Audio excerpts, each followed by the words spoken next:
The night was as thick as ink, swallowing up the wilderness on both sides of the highway. Meng Qi leaned on the passenger seat. Outside the car window was endless fog, like layers of gauze wrapped around the street lamps, blurring the boundaries. The air in the car smelled faintly of potato chips and the aftertaste of tobacco when Cui Hao was joking. The three of them had just set off from the university town and planned to take a road trip to the beach to relax. Cui Hao held the steering wheel and hummed the old rock song, the rhythm of which was synchronized with the low hum of tires on the asphalt road. In the back seat, Shirhan lowered his head and scrolled through his cell phone, occasionally looking up out of the window with a mysterious smile on his lips. "Hey, Meng Qi, why do you think this fog is so weird? It's like a scene in a horror movie." Cui Hao turned his head and glanced at her, his eyes flashing teasingly under the blue light of the dashboard.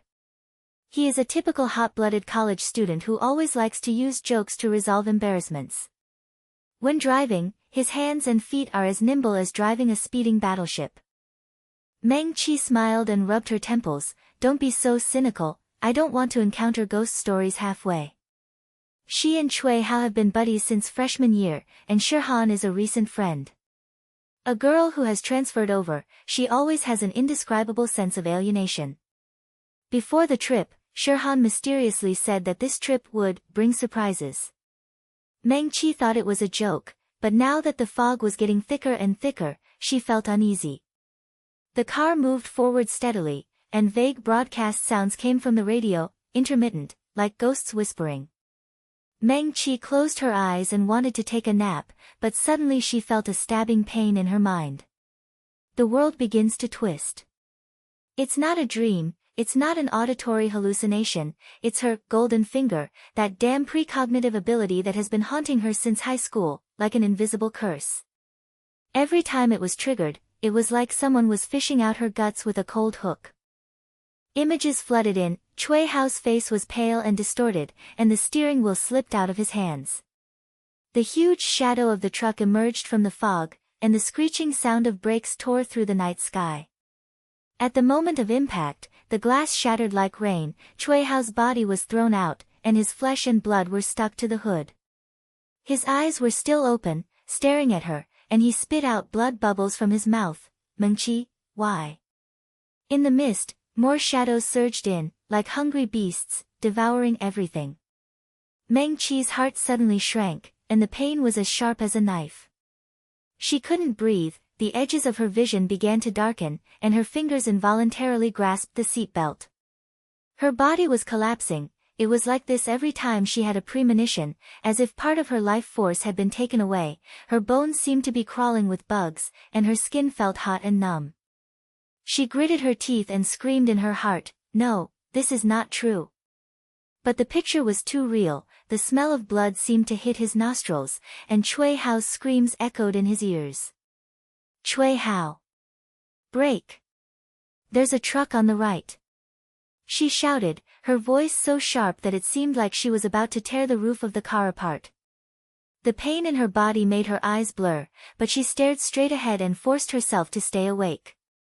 This was her first public use, forced use. She couldn't let it come true, couldn't watch her friend die. Cui Hao was stunned for half a second and instinctively slammed on the brakes. The tires made a screeching sound, the car body shook violently, and a huge outline of a truck passed by the right side in the fog, missing by only a few centimeters. The driver of the truck pressed his horn, and the sound was like a wild beast roaring, and it quickly disappeared into the fog. After the car stopped, the three of them breathed a sigh of relief at the same time. Cui Hao turned to stare at her, cold sweat broke out on his forehead. "Meng Qi, how did you know?" "The truck had no lights at all, and I didn't even see it." Shirhan leaned over from the back seat, put her hand on Meng Qi's shoulder, and said in a low but urgent voice, "Are you okay? Your face is so pale." Her fingers were cold, like mist to the touch, and a strange light flashed in her eyes, as if she knew something. Meng Qi gasped, the pain still boiling in her chest, like a fire burning. She forced a smile and forced out the words, "Intuition, just intuition." "Cui Hao, drive slower, this fog is too dangerous." But she was shouting in her heart, I saved him. But what's the cost? She felt her body protesting, knowing that it would always be like this, saving others but hurting herself. The moment she got up from the fear, she made up her mind, she could no longer hide. This ability was both a curse and a weapon. She wanted to protect them, no matter how painful it was. Cui Hao rubbed his neck and restarted the car. Intuition. Ha, your intuition is so amazing. Seriously, Meng Qi, were you possessed by ghosts when you were a child? Otherwise, why would you always have premonitions of all this mess? He tried to lighten the atmosphere with jokes, but his tone was serious. He is the kind of rationalist who always likes to analyze everything and never believes in the supernatural. But tonight, this intuition saved his life. He glanced at the rearview mirror and frowned slightly, but, thanks. I owe you a big meal, buddy. Shirhan didn't smile. She leaned back in her seat and said in a soft but thorny voice, it's not intuition. I've seen something similar to what's in your eyes. There's something staring at us in the fog. She paused and looked out the window. Drive faster, Cui Hao. Something's wrong with this road. The car accelerated, the roar of the engine drowning out the whisper of the fog. But at this moment, a sudden change occurred. The lights on the dashboard began to flash, first the headlights, then the fog lights. Those damn fog lights, the lights that were supposed to steadily illuminate the road ahead, were now like twitching eyes, flickering and making a strange buzzing sound. Meng Qi's heart sank, the backlash was coming. Every time she interferes with prediction, something will be triggered. She has only tried it in small accidents before, and has never been so bold. What happened to the fog light? Broken? Cui Hao cursed and slapped the steering wheel.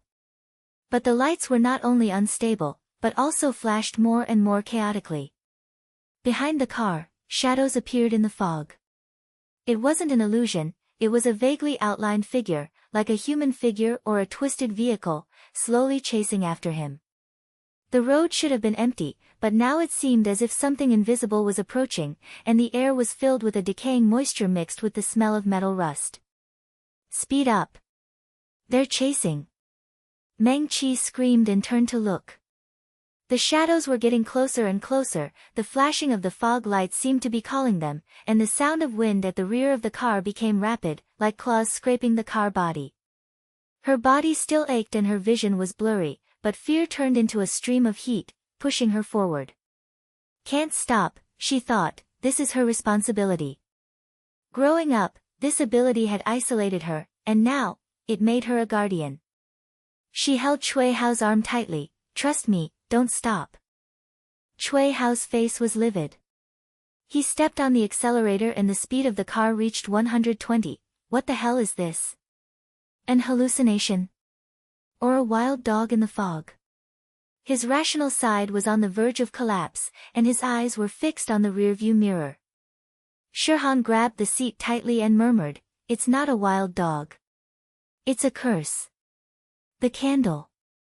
No, it's a trick of the fog lights. I've seen something similar in the amusement park. Her words were like ice needles, piercing Meng Qi's heart. What does Shirhan know? But now is not the time to ask. Shadows approached, the fog lights flashed like a heartbeat, and the car began to tremble slightly. Meng Qi felt a chill creeping up her spine, as if those shadows had eyes, peering through the fog. Her pain reached its peak, as if her bone marrow was melting, but she gritted her teeth and persisted, turn left. There is a fork in the road ahead. This was not prediction, but instinct. Her will was struggling on the edge of collapse and turned into courage. She would not fall, not for herself, but for them. Cui Hao turned the steering wheel fiercely, and the car grazed the shoulder of the road and scurried into the fork in the road. Shadows hovered behind it, making a low whimpering sound, like an abandoned soul. The fog thinned slightly, and an abandoned silhouette loomed ahead, an amusement park. The rusty Ferris wheel stood in the night like the skeleton of a giant beast. They gasped and slowed down, the headlights finally settling, but the smell of decay lingered in the air. We escaped. Cui Hao gasped and turned to look at her, with unprecedented admiration in his eyes. Meng Qi, what's going on with you? Shirhan's voice came from the back seat, trembling. It's not over yet. This is just the beginning. Those shadows, they will follow. Meng Qi leaned back on the chair, the pain in her body gradually receded, replaced by a determined flame. She looked out the window at the eerie amusement park and whispered in her heart, I will find out the truth. No matter how scary it is. Word count, 1287. The car bumped along the gravel road, and the outline of the abandoned amusement park was getting closer and closer. The rusty iron fence was like a huge open mouth, sucking in the mist. Cui Hao's hands clenched the steering wheel, his knuckles turned white, and sweat slid down his temples and dripped on the dashboard. The air was filled with the smell of damp earth mixed with the smell of rusted metal. The mist seeped through the cracks of the car window like a living thing, carrying a pungent musty smell that made Mengqi's throat dry. She leaned on her seat, the pain in her chest still lingering faintly, like a thorn stuck in her heart, but she forced herself to take a deep breath and stared straight ahead. This place looks even more wrong, Cui Hao murmured, with a tremor in his voice, but he still stepped on the accelerator, and the engine roared low, as if in protest of this endless escape. Meng Qi, your premonition just now, wasn't a joke. Those shadows feel like they are chasing us. Shirhan came closer from the back seat, her cheeks pale as paper under the light of the car lights, her breathing quickened, and her eyes flashing with a mixture of fear and familiarity. It's not a shadow, it's an extension of the curse. I've heard similar rumors. In the stories of the older generation, this foggy road hides ancient things, dating back to the Republic of China. Some people say that they are ghosts from the war, attached to the car lights, luring drivers to kill each other. When the fog lights flash, there will be a chain reaction, and the surrounding cars will suffer. Meng Qi turned to look at her, her heart sinking. Shirhan's tone was too calm, as if she was reciting an old book rather than making up a story casually. How do you know this? It's the same thing about the amusement park. Shirhan hesitated for a moment and bit her lip. We'll talk about it later. Survive first. You can't go any further on this road. There is a bridge at the end of the fork in the road. I remember, something will happen. As soon as he finished speaking, the fog lights started flashing again. This time it wasn't a twitch, but a rhythmic pulse, like a heart beating in the dark.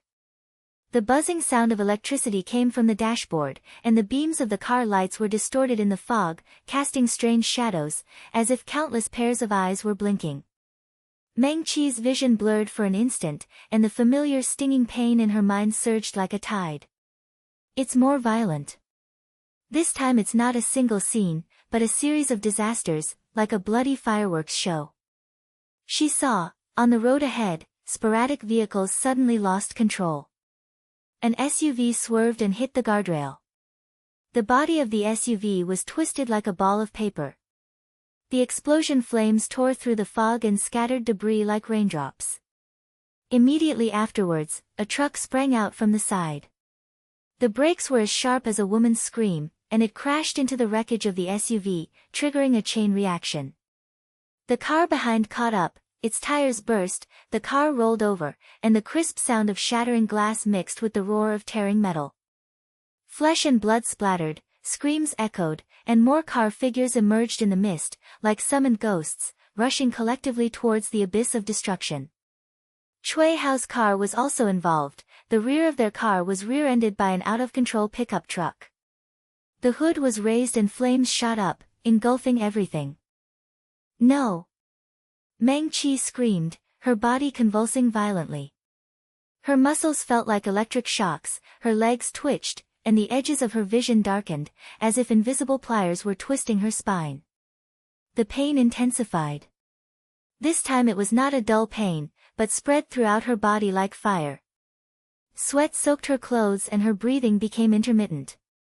She grasped the door handle tightly, her nails digging into the leather, and she was roaring in her heart, why come again? Is this ability punishing me? But the picture was so clear that the aftermath of those explosions even made her smell the smell of burnt rubber and bloody rust. Cui Hao's face turned pale. He held the steering wheel firmly while the car body swayed in the bumps.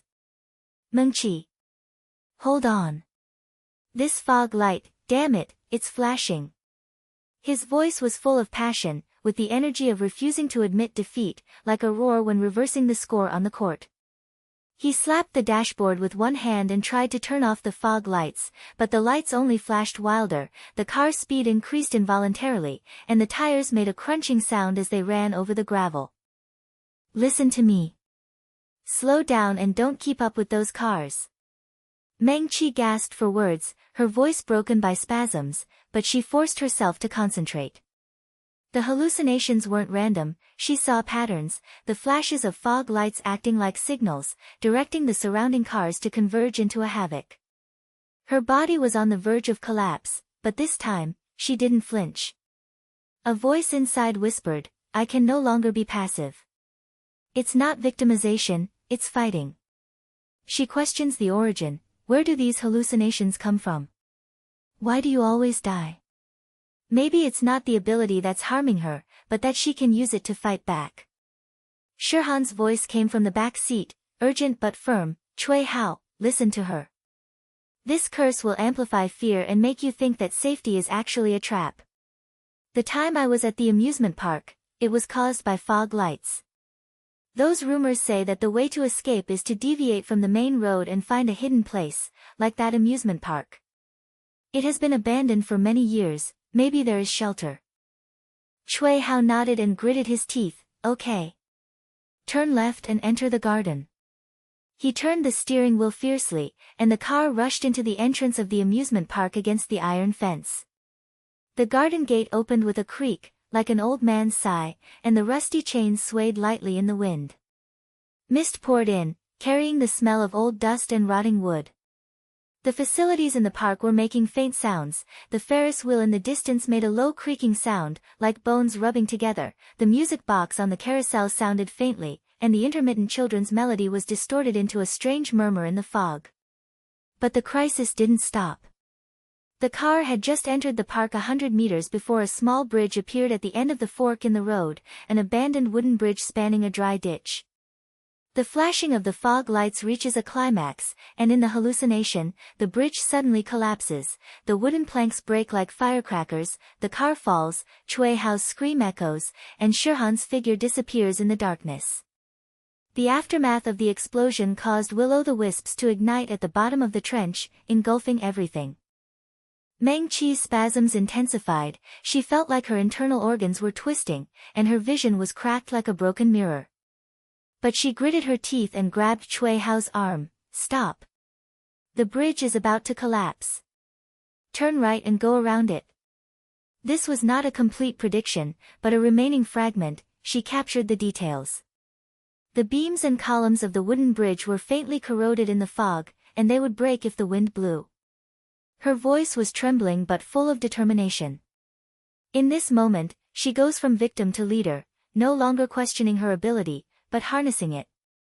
The inner turning point is like lightning, these hallucinations have a source, maybe it's the mirror, the candle or something, I want to dig it out. Cui Hao didn't hesitate. He pulled the handbrake hard, causing the car to slide sideways. The tires made a screeching sound on the slippery ground, creating a smell of mud and mist. The car narrowly passed the bridge, turned right and entered the path in the park. The moment they turned around, there was a loud rumble from behind, the bridge really collapsed. Sawdust flew, and the mist echoed with a crackling sound, like a broken bone. The chasing shadows hovered near the bridge, whimpering deeply, as if complaining about missing their prey. Fuck. How did you know? Cui Hao panted and stopped the car, turning to look at her with passionate admiration in his eyes. Mengqi, this is not intuition, this is superpower, right?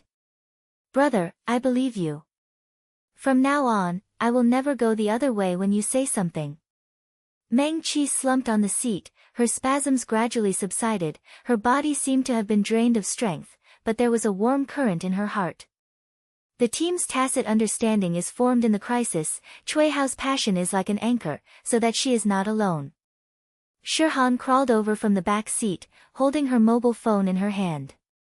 On the screen was a blurry old photo, a mirror room in an amusement park. Thank you. There is something in this garden that can block the fog. But those rumors, candles and mirrors are the key. Evil spirits will crawl out of the objects, so we have to be careful.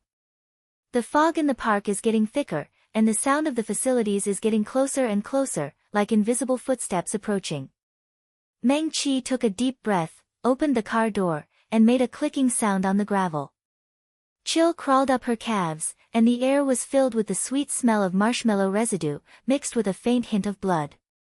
She looked at the facility in the darkness and thought, the crisis is deepening, but I am also getting stronger. Those supernatural powers, do you think they can scare me? Come on. Cui Hao jumped out of the car and patted her shoulder. Let's go, find a place to hide. Shirhan, you lead the way. Shirhan nodded and led them deeper into the garden. The outline of a haunted house vaguely emerged in the fog, and a faded signboard hung at the door. It made a slight clanking sound when the wind blew, as if whispering an invitation. Word count, 1248. The gravel road made a crunching sound under her feet, and every step felt like stepping on dry bones. Meng Qi felt that the sound penetrated the bottom of her heart. The air in the abandoned amusement park became even more muggy, and the mist wrapped around them like sticky spider silk, mixed with the sour smell of old paint and the faint smell of rust.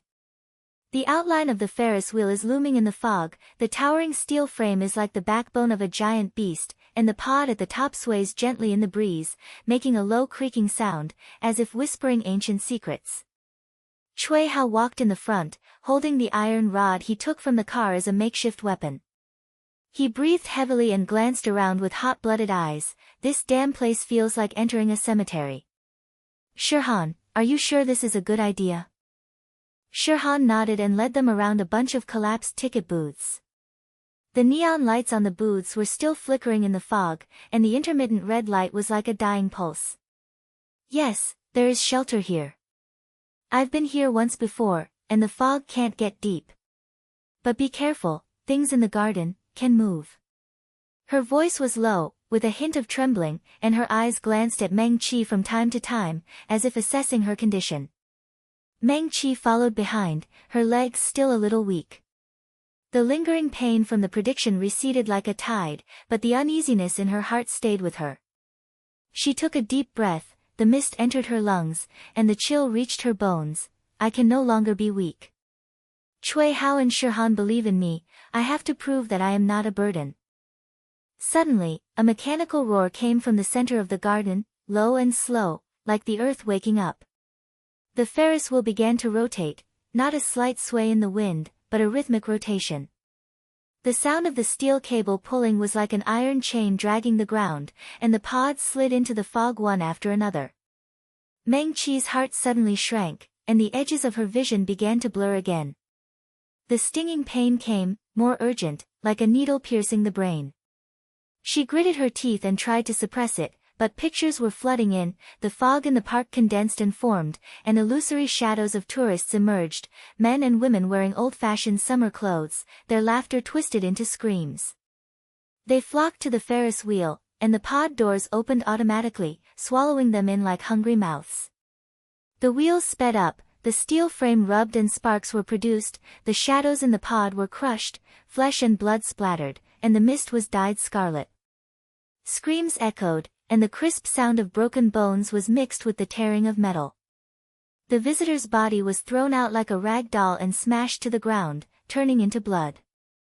But that's not the point, the scene turns to Cui Hao. As he was approaching a broken railing, a black shadow emerged from the fog, an evil spirit-like thing, a twisted human form, and its claws were like hooks directed at his back.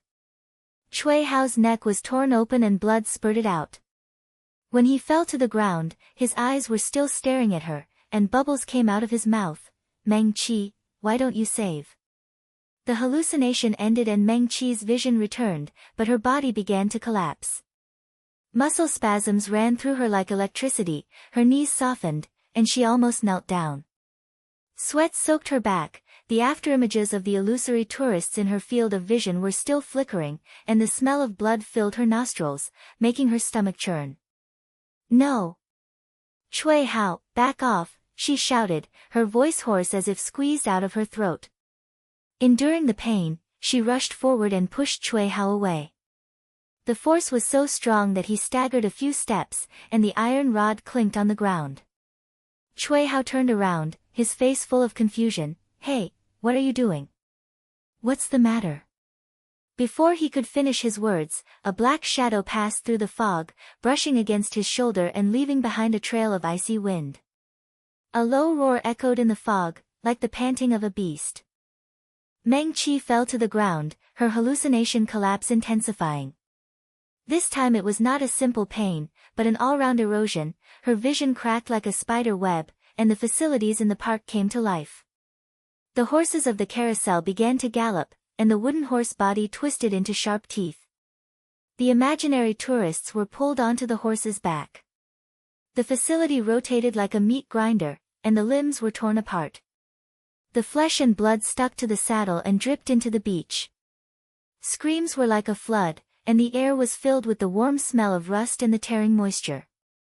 She covered her head, screaming inside, "Stop! This is so true, why do you always punish me?" But on the verge of collapse, a trace of resilience emerged. No, this is a test. I saved him, I can control it. Climbing up from the abyss of fear, she gasped and stood firm, her eyes flashing with determination. Cui Hao rushed over to help her, his hot-blooded face full of worry. Mengqi. Did you predict it again? Damn it, something is happening here. He looked around, the sound of the Ferris wheel turning became louder and louder, and vague cries could be heard in the pod, like a tape being rewinded. Shirhan squatted down and checked Mengqi's pulse. His fingers were cold. Hold on. This is the backlash of the curse. I know because I have experienced it. The three temporarily retreated behind a broken wall. Cui Hao panted and analyzed. Those facilities should have been broken for many years, so why did they suddenly move? What about the fog lights, and now it's the Ferris wheel? It's not a mechanical failure. Look at the rotation speed, it's so regular, like someone is controlling it. The shadows in the fog always follow our movements. Supernatural, definitely. Mengqi, your precognition saved me twice, this is not a coincidence. Shirhan nodded, her voice as low as a whisper, and she shared her story. 2 years ago, my friend and I came to play in this garden.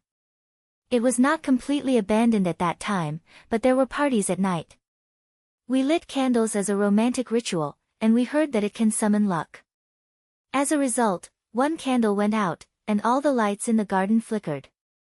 The facility was out of control, the roller coaster track broke, and tourists were thrown out like cloth. The doll hit the ground, bloody and bloody. Evil spirits crawled out of the fog, grabbing the men and dragging them into the darkness. I hid in the haunted house, listening to the screams outside, and didn't sleep all night. Later the police said it was an accident, but those deaths were not accidents. This garden is a hotbed of curses. Rumors have circulated since the last century that people used candles to summon things, which resulted in the release of evil spirits. They are hidden inside objects, waiting to be triggered. As Meng Qi listened, the pain gradually subsided. She wiped the sweat from her forehead and felt a sudden change in her heart. It turns out I'm not the only one. This curse has a source, I am not a victim, I can break it. Trust deepened in the crisis. Cui Hao patted her shoulder. Shirhan is right. We have to unite. Mengqi, you are our eyes, I am the fist, and Shirhan is the head.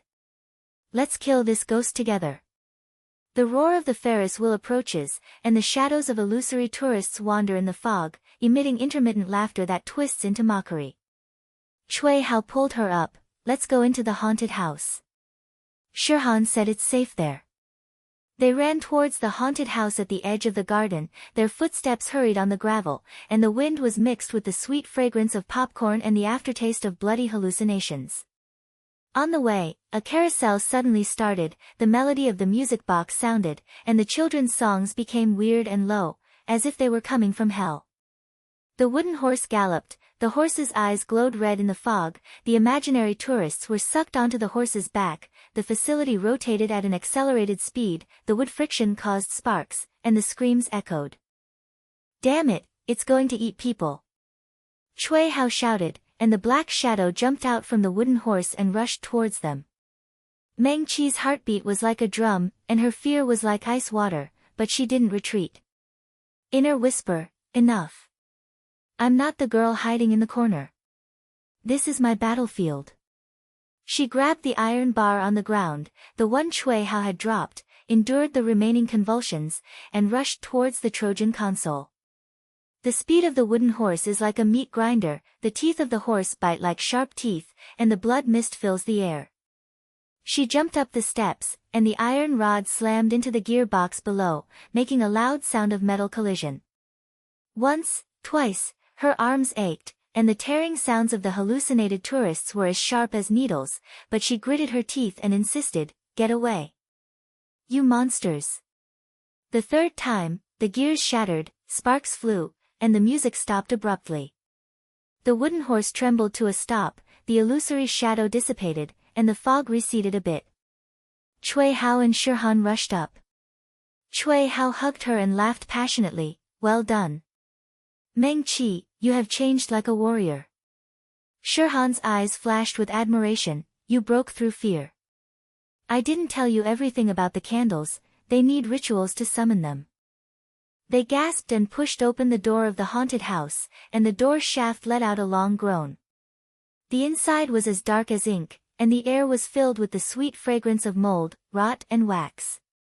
Cui Hao used his mobile phone light to illuminate the walls. The walls were covered with spider webs, and the floor was littered with old props, fake ghost masks and broken chains. Meng Qi's foot stepped on something soft, and when she lowered her head, she saw the remains of a candle, melted wax blocks, exuding a faint smell of smoke, and there were scorched black circles on the ground around them, like traces of a summoning array. Her heart sank. This is the starting point. The evil spirit crawled out from here, and the mirrors and fog lights were all connected. "Look at this." Shirhan squatted down, picked up a piece of wax, and said in a quick voice, "It's not an ordinary candle. I heard rumors that this garden was built on an old grave, and someone used it to summon the ghosts of the dead. When the wax goes out, the spirits are free. We have to find the source, the mirror house, behind the garden." Cui Hao nodded and held the iron rod tightly, "Then go." "But Meng Qi, can you do that? You were so handsome just now, but don't show off." Meng Qi smiled, and the pain turned into strength. "I can do it. For you and for myself." There were subtle footsteps deep in the haunted house, like invisible things following them. The mist seeped in from the cracks in the door, and the scent of wax became stronger and stronger. Trust is like a rope, binding them together, but in the darkness, faint whispers begin to sound, indicating a deeper crisis. Word count, 1263. The air of the haunted house is like a stale shroud, sticking sticky to the skin. With every breath, you inhale the sweet smell of melted candles, mixed with the smell of moldy wood and faint rust. Mengqi's footsteps creaked slightly on the broken floor, and the cold light of the mobile phone light swept across the wall, illuminating the mottled murals, twisted grimaces and tourists with severed limbs, and the paint peeled off like dried blood. Cui Hao walked in the front, his knuckles turning white when he held the iron rod. His breathing was heavy, as if he was suppressing the passionate impulse in his heart. This place is simply a living tomb. "Shirhan, where is the mirror room you mentioned? We can't hide all the time, we have to find an exit." Shirhan was walking beside her, her eyes flashing with vigilance in the darkness. Her hand unconsciously touched the wax fragments in her pocket. "Behind the park, go through the bumper car area. There is a path leading out. But be careful, those facilities, they remember people." Her voice was low, with a hint of distant pain, as if she was recalling an unfinished nightmare. Meng Qi followed behind, her heart beating like a drum. The courage she had just smashed the wooden horse still reverberated in her body, but her body was exhausted like a tide. She rubbed her temples. "I can't stop, I have to hold on. For them. They pushed open the back door of the haunted house, and the mist rushed into their faces like a living thing, carrying the sour smell of motor oil and burnt rubber. The bumper car area in the depths of the park loomed, rusty rails winding in the fog, and vehicle wreckage scattered on the ground, like abandoned toys. A low hum echoed in the air, as if an electric motor was coming to life. Cui Hao frowned and analyzed rationally. These cars have been broken down for at least 10 years, why are they still making noise? Are the wires broken? Maybe it's the wind, but it doesn't sound right. He squatted down to inspect the chassis of a bumper car, and his flashlight illuminated the twisted wires, which were as twisted as withered vines. As soon as he finished speaking, the hum turned into a roar.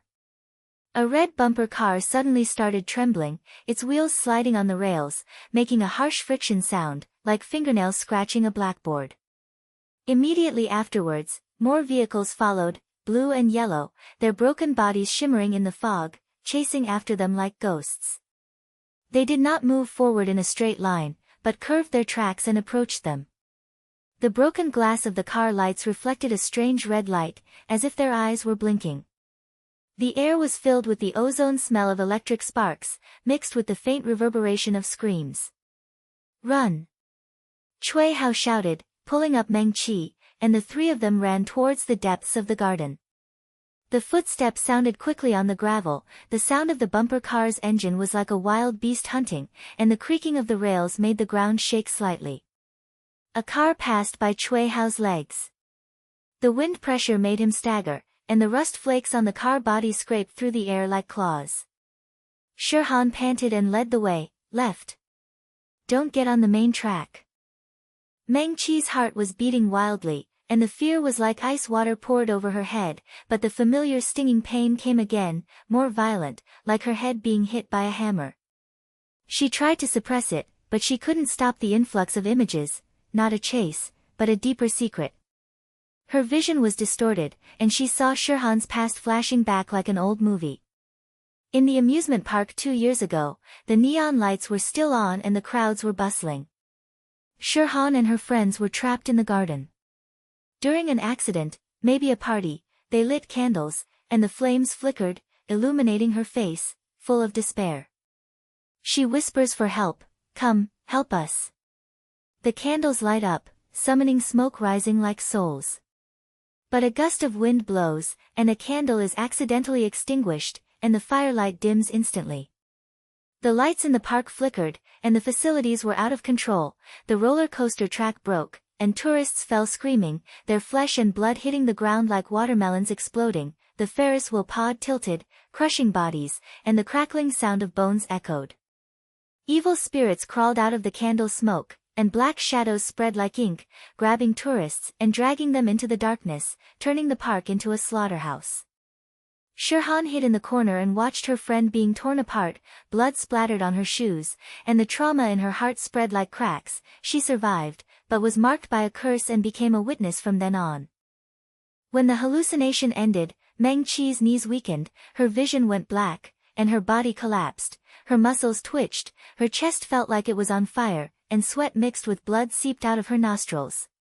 She gasped and grabbed Shirhan's arm. "Shirhan, the candle, you lit it, right?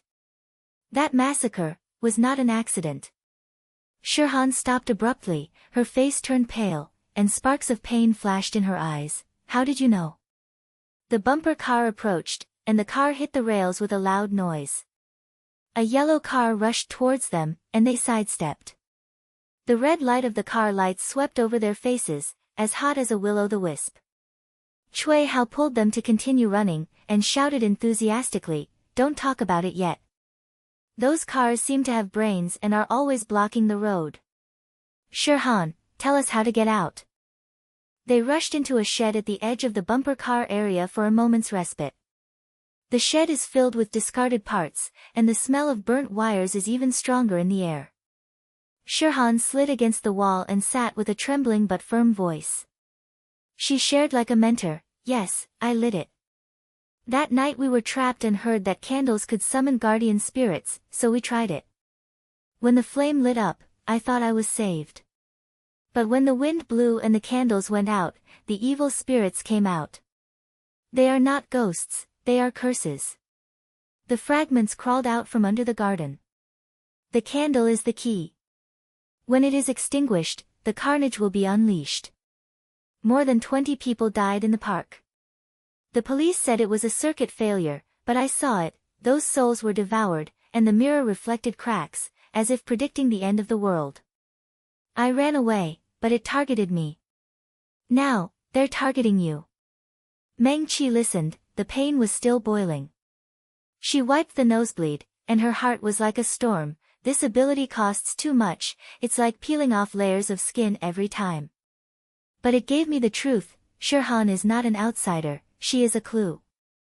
I can no longer be afraid, even if I collapse, I will dig out the root cause. The flame of growth ignited in her chest, and she held Shirhan's hand tightly. Thank you for saying it. We face it together. Those cracks, mirrors, right? That is the source. Cui Hao nodded, rational as an anchor, sounds like a chain reaction. The fog lights flashed and caused a car accident, the candles went out and the spirits were released, and the mirrors cracked and predicted the doomsday. We have to break the chain.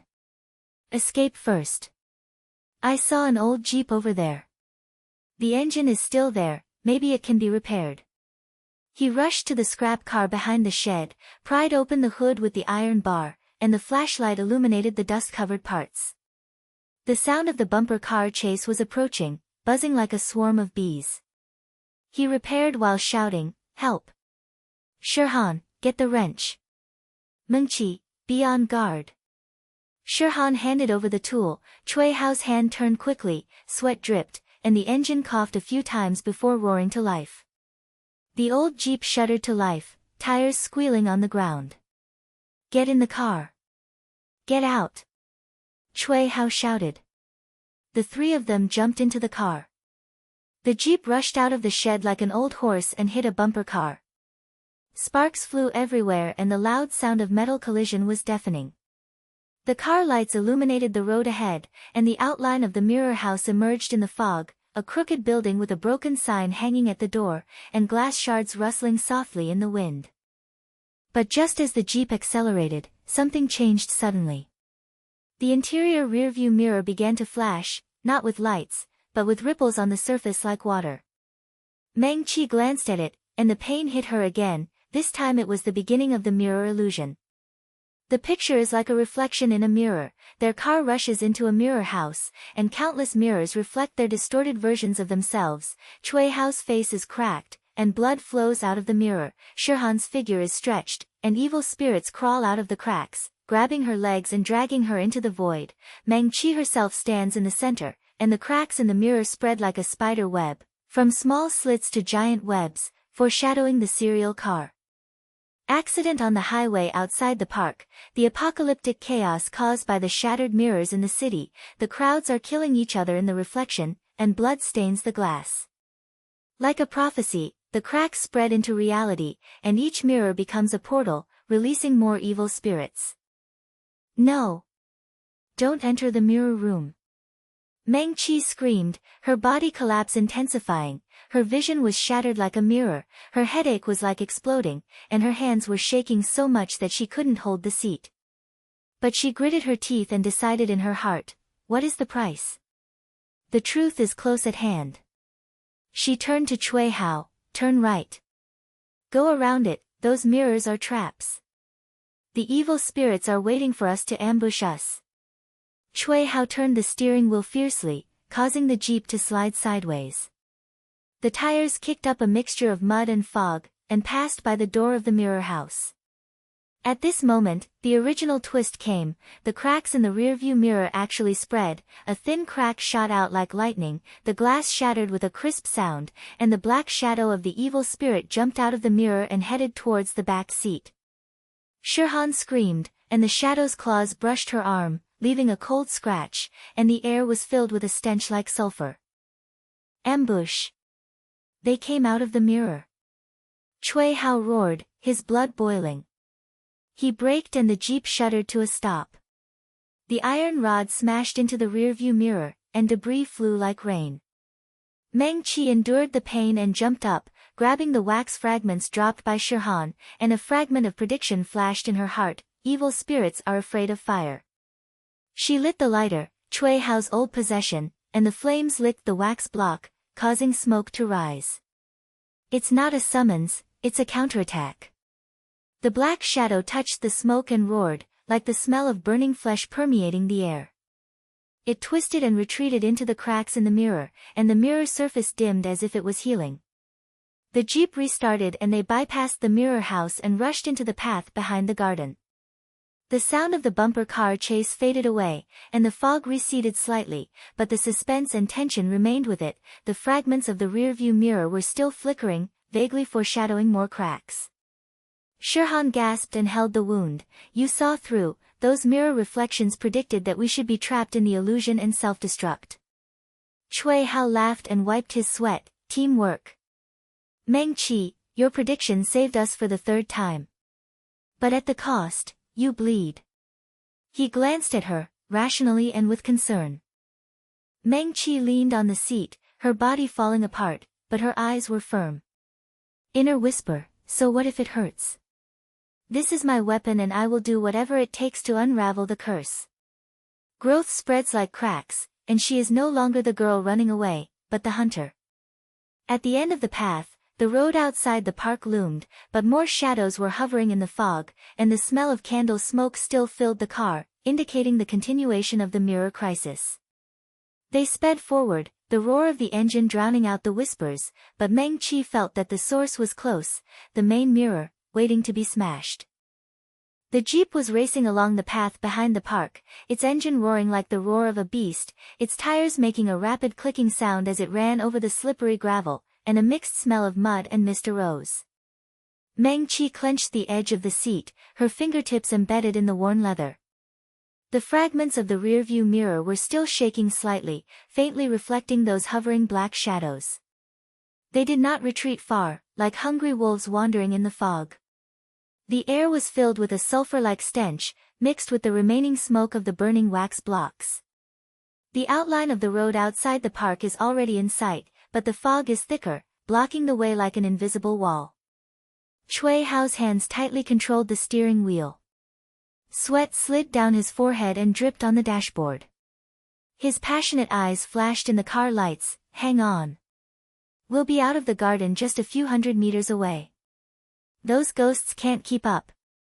Shirhan curled up in the back seat, pressing the scratches on her arm. The cold wound was still painful, and blood seeped out, staining her sleeves red. Panting, she took out a small cloth bag from her pocket, which contained an ancient candle, rough yellow wax, with vague runes engraved on the surface, like a relic dug out of an ancient tomb. Stop, she said suddenly, her voice firm but trembling, don't rush forward. Those shadows will be magnified on the road, and the curse of the fog lights is still connected. Light this, it can summon help. It's not an ordinary candle, I picked it up from deep in the garden. It is said to be the remnant of the summoning ceremony back then. The flame can temporarily suppress the illusion and give us respite. Meng Qi turned to look at her, her heart sinking. Candle, Shirhan mentioned just now that this thing is a double-edged sword. But the crisis has come like a tide, the sounds of the park's facilities are getting closer and closer, the creak of the Ferris wheel is like bone friction, and the buzz of bumper cars is faintly following.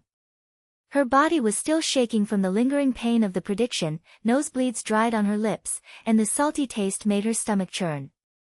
Despair is like a black fog, we cannot escape, this curse is like a net, the more we struggle, the tighter it becomes. But she gritted her teeth and whispered in her heart, she cannot fall. I have to try. Cui Hao, stop. Shirhan is right, we need time. Cui Hao cursed and slammed on the brakes. The jeep trembled and stopped at the end of the path, next to an abandoned pavilion. The pavilion is tilted, vines wrap around the pillars like withered hands, mist pours in from all sides, and the air is filled with the smell of damp moss and the faint smell of carrion. Black shadows hovered at the edge of the garden, whimpering deeply, like ghosts crying in the wind. They jumped out of the car, Cui Hao grabbed the iron rod to guard, and Shirhan knelt on the ground, formed a simple circle with stones, and put up candles. Meng Qi squatted beside her, her hands trembling slightly, helping to stabilize the wax body. The flame jumped out from Cui Hao's lighter and licked the top of the candle. The blue and yellow flames swayed and illuminated the pale faces of the three people. At the first moment of burning, warmth poured into Meng Qi's body like a tide. The stinging edge of the hallucination actually eased, his vision no longer fragmented, the burning sensation in his chest receded, and was replaced by a short period of tranquility. The smoke of the candle rises, carrying a faint scent of incense, like an ancient mantra whispering in the air. The black shadow retreated a little, the noise in the garden temporarily subsided, and the mist became thinner as if scared away by the light of the fire. It worked. Meng Qi murmured, feeling a crack open in the despair in her heart. She looked at the flames and felt a glimmer of hope in her heart, maybe this was a turning point. The three of them sat around the pavilion, the warm light of the fire dancing on their faces, like a temporary shelter. Cui Hao put down the iron rod, rubbed his neck, and said with a rare tenderness in his passionate tone, "Mengqi, you have changed since you were on the road. You are not the girl who always hides in the library. You saved me twice, and you looked as handsome as in the movie when you smashed the wooden horse. Hero. I don't know how your prediction came about, but it saved us all. No matter how painful it is, I will support you until death." He patted her shoulder, his eyes firm as iron, and his habit of rational analysis temporarily gave way, revealing his inner sincerity. At this moment, the relationship deepens like a fire, no longer just friends, but partners who depend on each other for life and death. Shirhan smiled, the wound was still aching, but gratitude flashed in her eyes. Cui Hao is right. You not only saved me, but also forced me to face the past. That candle. I originally wanted to carry it alone, but now, we are a team. She paused and shared her heart, her voice as low as a whisper. 2 years ago, I thought summoning could save my friends. When the flames lit up, I saw phantoms, their smiling faces. But the wax went out, everything turns into massacre. After I survived, I kept having nightmares where the cracks in the mirror seemed to be chasing me. The source of the garden is the main mirror, in the center of the mirror room. It is no ordinary glass, it is a relic from the last century and is said to seal the souls of injustice. The candle is the key, and the fog lights and facilities are all connected to it. If the cracks spread, it will herald the end, not only the garden, but also the city outside. The mirror will be broken, and evil spirits will overflow. Meng Qi listened, and her heart felt like it was illuminated by fire. Belief emerges from despair. I am not alone in this battle. We can reverse it. She squeezed the hands of Cui Hao and Shirhan. Thank you. Since I was a child, this ability has scared me to death, like a curse. But tonight, I feel that it is listening to my words. We smashed the source of the mirror. In order to survive, and for those who were swallowed up. The climax came unexpectedly. Halfway through the candle burning, the flames suddenly flickered, as if it was extinguished by an invisible hand. A dark wind blew up in the garden, and the vines of the pavilion twisted like living snakes. The wind was mixed with sharp whistling, as if thousands of wronged souls were crying in unison. The candle went out with a pop, and the smoke instantly twisted into a black shadow, and a group of evil spirits sprang out from it, not a single black shadow, but a group of twisted human shapes, with skin like rotten wax and eyes flashing red. Their claws were like hooks, clawing into the air, making a wet tearing sound. The facilities in the park were completely out of control. The Ferris wheel accelerated and spun, the steel frame caused sparks from friction, the gondola hit the ground like a giant hammer, swallowing up the surrounding trees and debris, and wood chips flew like rain. The vehicles in the bumper car area rushed off the tracks like mad cows, hitting the edge of the pavilion, sending iron filings flying, and the air was filled with the hallucinatory smell of burnt metal and flesh. The music of the carousel sounded again, distorted into laughter, the horses were galloping and their sharp teeth were biting, and the screams of the illusory tourists echoed throughout the garden. Damn it! It's released! Cui Hao jumped up, swung the iron rod, and his blood rushed to his head. He rushed towards an attacking evil spirit. The stick hit its shoulder, making a muffled sound like smashing mud, but the evil spirit only twisted and rushed forward again. Shirhan screamed and was dragged to the edge of the garden by two evil spirits.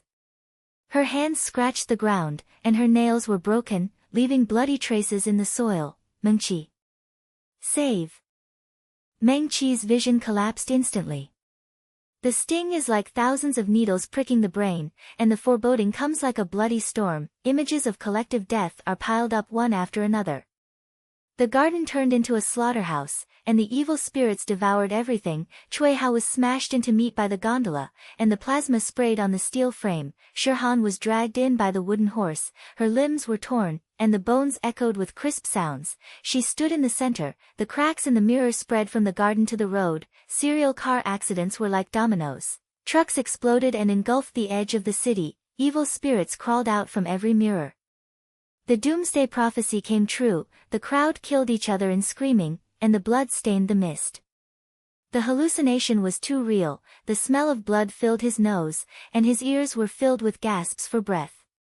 Her physical collapse intensified, her muscles spasmed like electric shocks, her vision went black, her knees hit the ground, the pain burned her internal organs like fire, and her nosebleeds spurted out again, staining the ground red. Despair swallowed her like an abyss. It's over, we're all done. But on the verge of collapse, a willpower sprang up like a fire. She gritted her teeth and roared in her heart, no. Can't make it come true. I am not a victim, I am a reversal.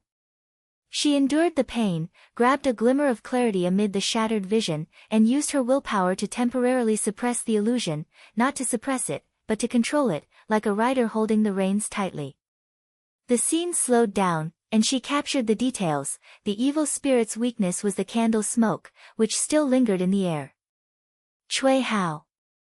Hit the big one on the left. Shirhan, get out of here. She shouted, her voice hoarse but like thunder, and she got up and pounced on Shirhan. The evil spirit's claws had already grabbed onto Shirhan's leg, tearing the skin and opening the flesh. But Meng Qi jumped up and knocked it away.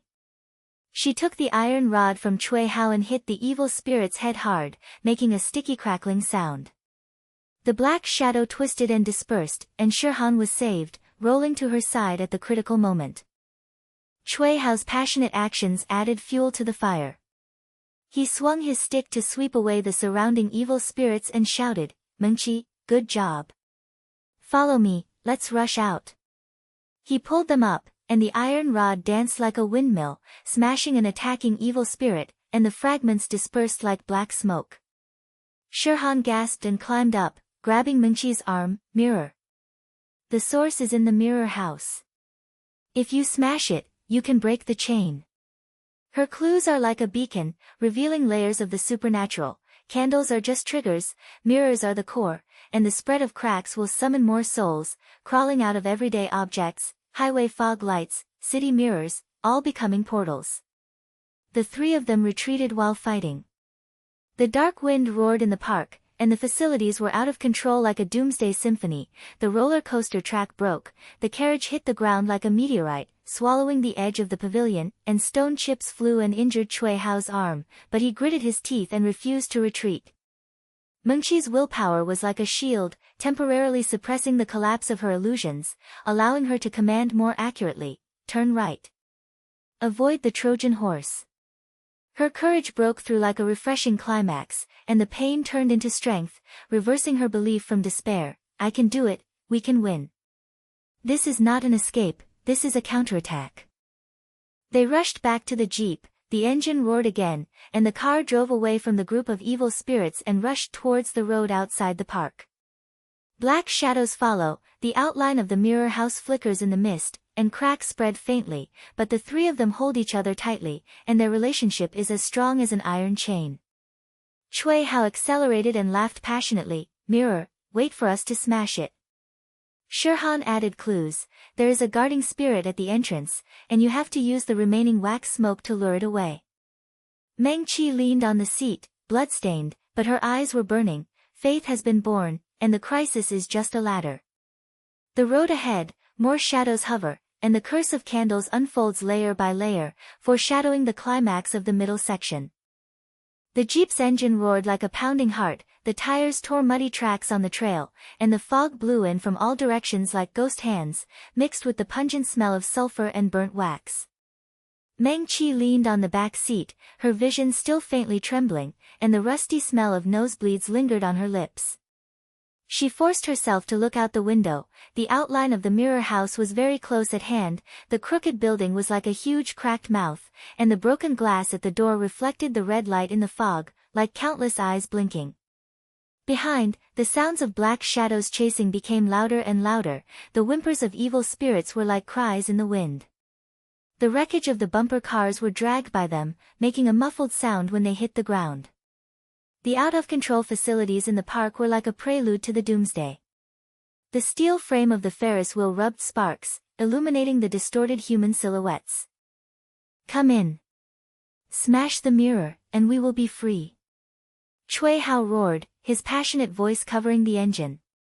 He stepped on the accelerator, and the Jeep smashed through the door frame of the mirror house like an arrow. Sawdust flew everywhere, the crisp sound of the door shaft breaking echoed, and the car body trembled as it stopped inside the house. The fog poured in instantly, and the air was filled with the smell of stale glass dust and faint mildew. Countless mirrors on the walls reflected their shadows, layer upon layer, like endless replicas. The claws of the evil spirit had already pounced on the rear of the car, scraping against the metal and making harsh scratches. Cui Hao kicked the door open. "Get out of the car. Shirhan, lead the way." "Meng Qi, can you do that?" Shirhan nodded and grabbed the broken candle fragment from the cloth bag. The smoke was still curling slightly. "Follow me, this house is a maze, and the runes will lead the way. But evil spirits will crawl out of the mirror, so be careful." She led the way and rushed into the depths. The three of them walked quickly, and the soles of their shoes clicked on the broken glass. Every step reflected thousands of reflections. Meng Qi followed, the remaining pain in her body flooding back like a tide, but she gritted her teeth and insisted, I'm fine. I can't let them catch up." She whispered in her heart, "This is the source, I can feel it." From the fear on the road to the counterattack in the park, I am no longer the girl who ran away. The passages in the house are twisted like spider webs, and the mirrors are soaring to the ceiling, their surfaces covered with microcracks that pulsate like veins. The air was bitingly cool, mixed with a low hum, as if something was breathing behind the mirror. The evil spirits were chasing after him, and a black shadow sprang out from the mirror behind him, its claws extended like shadows, and pounced on Cui Hao's back. He swung his stick to fight back, and the iron rod hit an evil spirit's arm, making a sticky crackling sound. The black smoke dispersed, but more shadows came in, and the reflection in the mirror twisted into a grinning face. "Damn, these mirrors look like doors. They're calling for reinforcements." Cui Hao gasped, his blood boiling. He turned around to protect Meng Qi and Shirhan, his stick dancing like a line of defense. Shirhan led them into a narrow passage, and overlapping images were reflected on both sides of the mirror, their faces were pale and distorted, and their eyes flickered with fear. "Here. There is a main mirror in the central hall, and the runes are on the frame." But before he finished speaking, a mirror on the side wall suddenly trembled, and the cracks spread like lightning, from fine cracks to spider webs. The crisp sound of broken glass was like firecrackers exploding, and the fragments fell like raindrops, piercing the air. The evil spirits crawled out of the cracks, more and more ferocious, their skin dripping like molten wax, their red eyes staring at the three people, and they roared like a chorus of hell. The mist was dyed red, and the smell of blood filled the air, like a prophetic river of blood. Meng Qi's heart shrank sharply, the familiar stinging pain was like 1,000 arrows piercing her brain, and the prediction was sweeping over like a bloody storm. This time it is not a fragment, but a panoramic apocalypse. The cracks in the mirror spread like a virus, escaping from the house and garden. The Ferris wheel collapsed, the steel frame smashed the facility, swallowed the remaining tourists, and the flesh and metal were mixed into paste. A series of car accidents broke out on the highway. The fog lights flashed to guide the truck to crash, the explosion flames tore the night sky, The mirrors on the edge of the city dressers at home, display. Cabinets in shopping malls all shattered, evil spirits poured out like a tide, grabbing pedestrians and dragging them into the void. Screams echoed in the city, streets turned into slaughterhouses, people killed each other, reflections in mirrors turned into monsters, doomsday prophecies came true, blood stained the mist, and the world collapsed into an abyss of mirror fragments. She saw herself standing in the center, powerless and collapsed, with the bodies of Cui Hao and Shirhan at her feet, eyes still open, asking, "Why don't you save us?" "No!" Meng Qi screamed, her body collapsing to its limit. His vision shattered like a mirror, muscle spasms ran through his body like electric shocks, his knees hit the ground, pain burned his internal organs like fire, and nosebleeds spurted out, staining the mirror surface red. She felt like her bones were melting, her internal organs were twisting, the edges of her consciousness were darkening, and she was almost fainting. The hallucinated smell of blood and the screams in her ears made her stomach churn, and despair swallowed her like a black tide. "I can't hold on anymore, this curse will destroy everything." But in the abyss of collapse, she grabbed a glimmer of clarity. "I can't fail, this is my battle." Cui Hao rushed over and picked her up, his warm-blooded arms as firm as iron pliers. "Mengqi. Hold on, I'll carry you." "Shirhan, in front." He put her on his shoulders, holding the iron rod under his arms, breathing heavily while running, sweat dripping down her face, with a salty warmth. "You have saved me so many times, now it's my turn. Let's smash this damn thing together." His voice was like an anchor, stabilizing her mind. The cohesion of the team burned like fire in the crisis, no longer fighting alone, but relying on each other for life and death.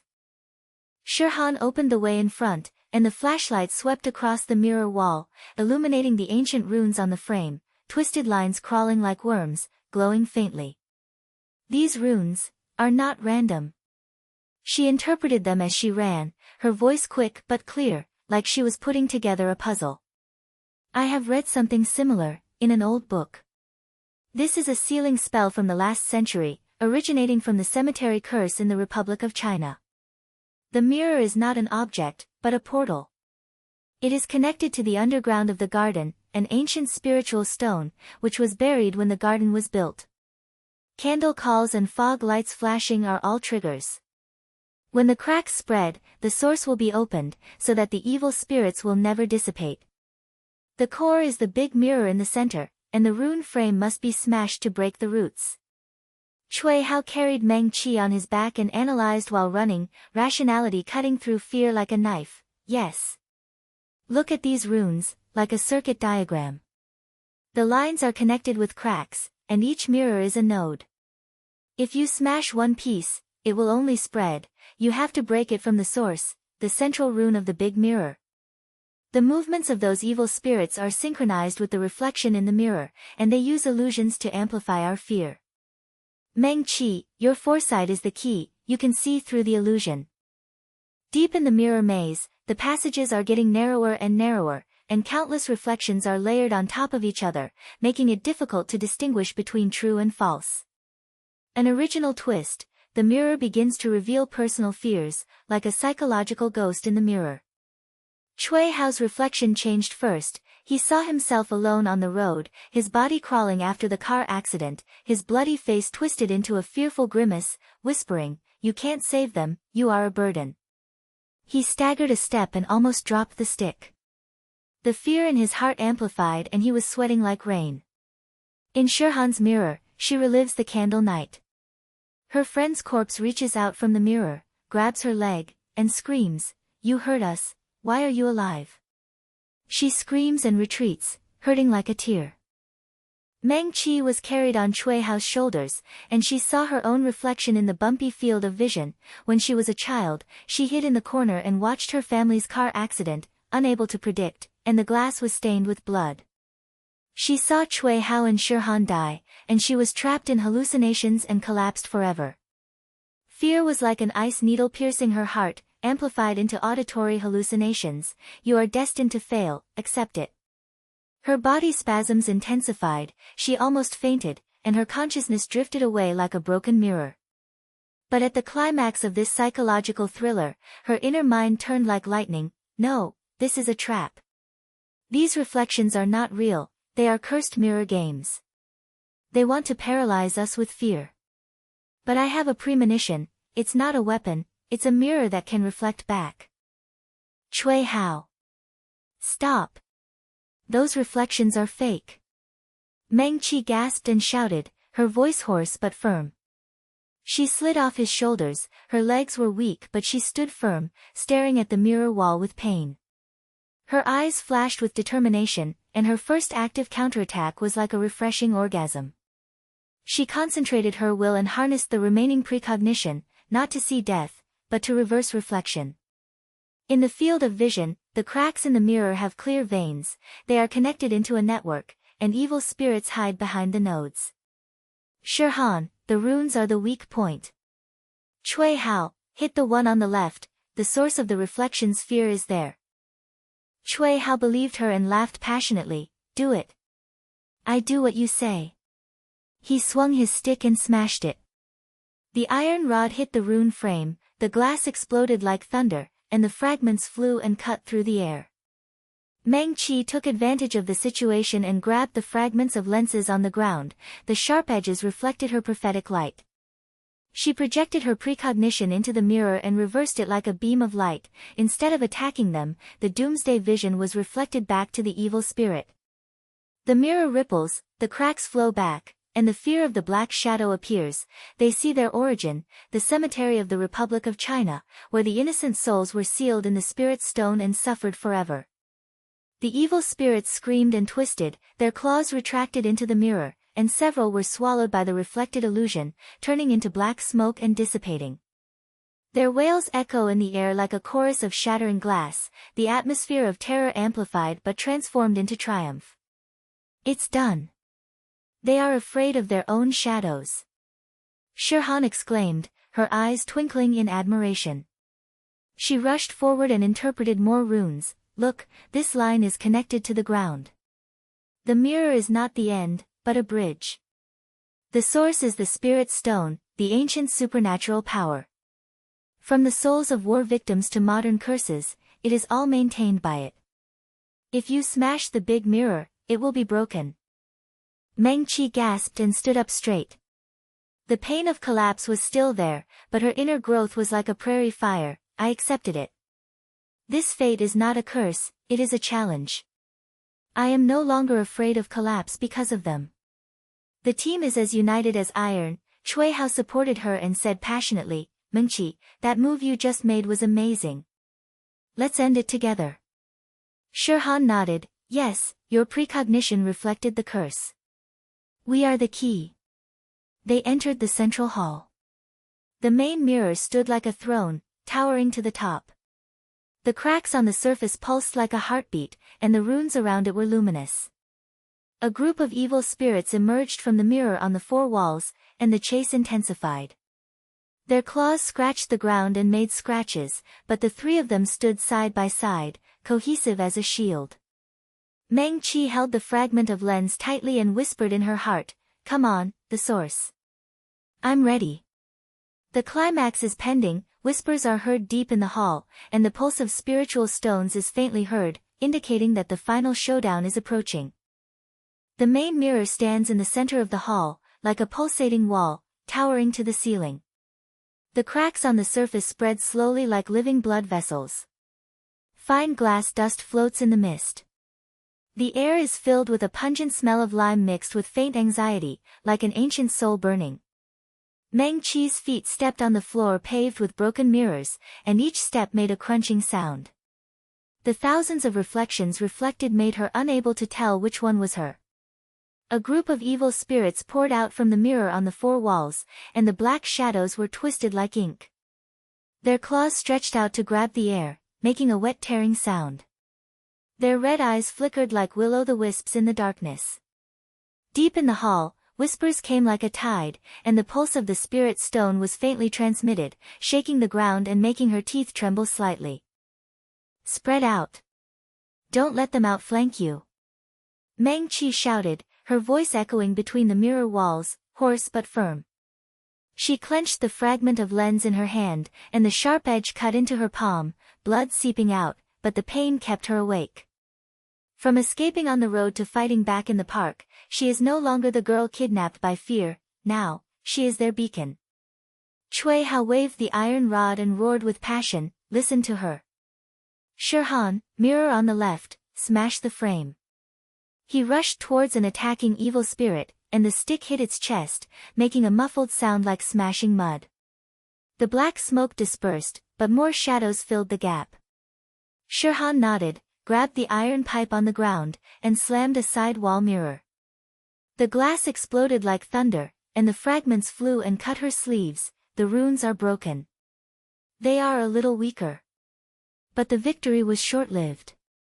The cracks in the main mirror accelerated and spread from the slits into spider webs, extending to the surrounding mirrors, spreading like a virus. The air in the hall became sticky, the fog was stained with scarlet, and the hallucinations on the highway were faintly heard, the sound of brakes and the roar of explosions, as if a chain disaster in the outside world had begun. Meng Qi's heart suddenly shrank, the stinging pain was like thousands of needles shooting out, and the prediction in her mind was like a bloody storm. This time it's not a fragment, but a panoramic apocalyptic preview. Cracks leap out of the house of mirrors, out of the garden, onto the road. The fog lights flashed like a signal, causing a series of car accidents. An SUV lost control and hit the guardrail. The explosion and flames tore through the night sky. Debris rained down on the truck behind. The chain reaction was like a domino. The crisp sound of tire bursting was mixed with the loud sound of tearing metal, and blood and flesh spattered all over the asphalt road.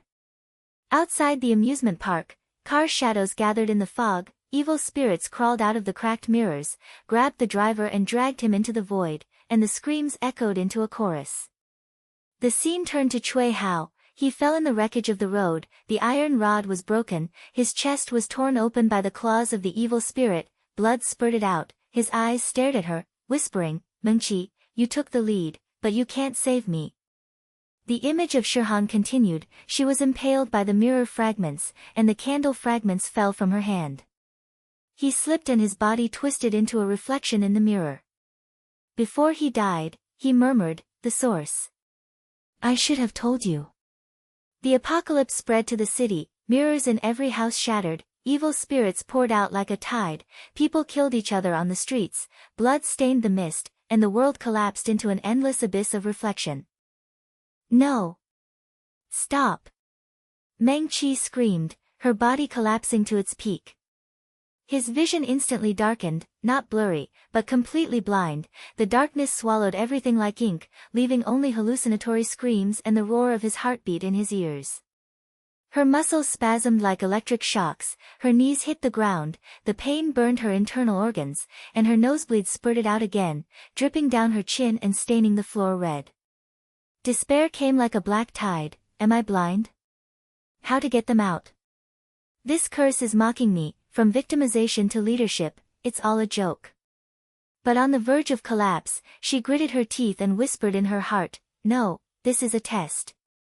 Fear has dominated for too long, now, I have to take the initiative." Precognition is not the eyes, it is intuition, it is still there, pulsing like a heart. She took a deep breath, and her senses were amplified in the darkness. Her hearing caught the scratching sound of evil spirits, her sense of touch felt the flow of air, and her sense of smell smelled the salty smell of Cui Hao's sweat and Shirhan's blood. "Meng Qi. Damn it, your eyes." Cui Hao's voice came from the left, filled with passionate anxiety. He rushed over to help her, his arms as stable as iron. "Hold on. Those cracks are growing, and I'm hearing hallucinations on the highway, the sound of a car accident, it's real." Shirhan's breathing sounded from the right side. She smashed the mirror and shouted, "She's okay. Meng Qi, speak. We listen to you." Her tone was full of trust, like lighting a fire in the darkness. The evil spirit approached, scratching the mirror wall with its claws, roaring like the prelude to a storm. The hall shook, and the pulsation of the spiritual stone intensified, making the ground undulate like waves. Meng Qi reluctantly stood up. Blindness turned the world into sensory chaos, but her precognitive intuition was as clear as a compass. She stretched out her hand and groped to grab Cui Hao's arm. Don't panic. The cracks are spreading, radiating outward from the center of the main mirror. Smashing the surrounding mirrors can slow down. 3 steps to the left wall, the rune is in the lower corner. Cui Hao, go. Her voice was trembling but commanding. The leader's mentality was like a flame, breaking free from the shackles of fear. She felt the cold current in the air coming from the left side, which was the trajectory of the evil spirit. Shirhan, right mirror, upper part. Use the pipe to hit the frame and break the line. Cui Hao did not hesitate. He laughed passionately to cover up his worry. Understood. I believe you, buddy. He rushed to the left wall and slammed the iron rod against the rune. The glass exploded like a firecracker, and the fragments scratched his face, leaving a trail of blood. But the cracks spread half a beat slower, the evil spirit's movements were sluggish, and the black shadow twisted back into the mirror, wailing like the smell of burning flesh filling the air. Shirhan followed, and the iron pipe hit the right mirror, and the rune fluorescence dimmed. It's done. The spread has stopped. Meng Qi, how did you know? Eyes. Intuition. The foreknowledge is still in my mind. Meng Qi panted, groping forward in the darkness, her palms stroking the mirror wall, feeling the pulsation of the cracks like her heartbeat. Trust is strengthened in interaction. Cui Hao's rational verification is like an anchor. Yes, look at these fragments. The runes are broken, and the cracks are not connected to the main mirror. The auditory hallucinations on the highway are weaker and not so loud. Mengqi, your precognition is not random, but a pattern, like a circuit diagram. We are cutting the wires. The evil spirit counterattacked even more fiercely. A group of black shadows emerged from the rear mirror, and their claws attacked the 3 of them. The smell of sulfur was strong in the air. The mirror on the top of the hall shattered, and the fragments fell like rain, making a clanking sound when they hit the ground. The whisper of the spirit stone turned into a roar. Release, the doomsday. Shirhan dodged a claw and gasped. It can't just be slowed down, it must be cut off. The source, I have to tell you. I didn't just witness it, I participated in it. She said as she retreated, her voice as fast as a whisper, revealing the origin and deepening the suspense. 2 years ago, there was more than just a candle party. That night, after we were trapped, we heard that there was a ceremony underground in the garden, a cemetery in the Republic of China. When the garden was built, spiritual stones were dug out, and some people used mirrors and candles to seal the souls of the guilty. I was curious, so I sneaked into the depths of the mirror house with my friends and saw the source, an old man, the front man of the garden. Master, light wax in front of the main mirror and mutter a mantra. The flames flickered, and the ghostly shadows of the war appeared in the mirror, soldiers, civilians, bloody.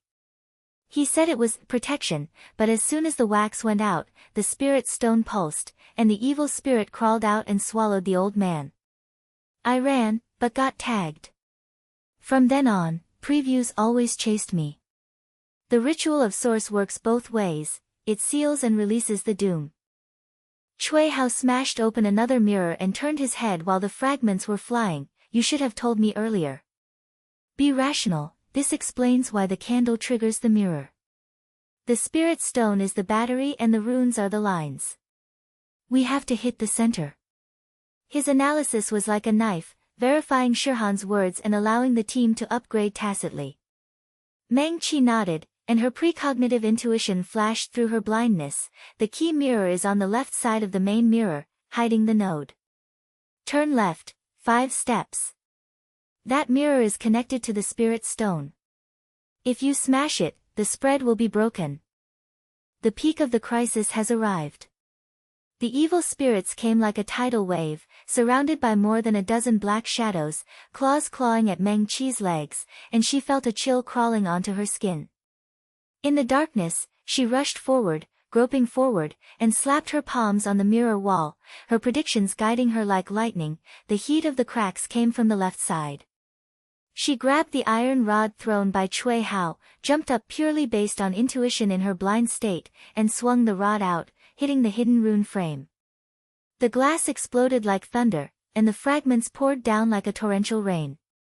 The pulse of the spiritual stone suddenly lost its rhythm. The evil spirits screamed and twisted, and several were sucked back into the mirror. Black smoke filled the entire hall.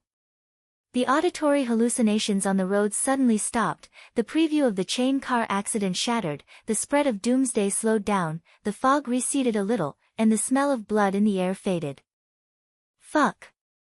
Meng Qi, you were blind and you were hit. Cui Hao rushed over and hugged her, his passionate laughter full of admiration. This move is amazing. The crisis has been resolved, at least for the time being.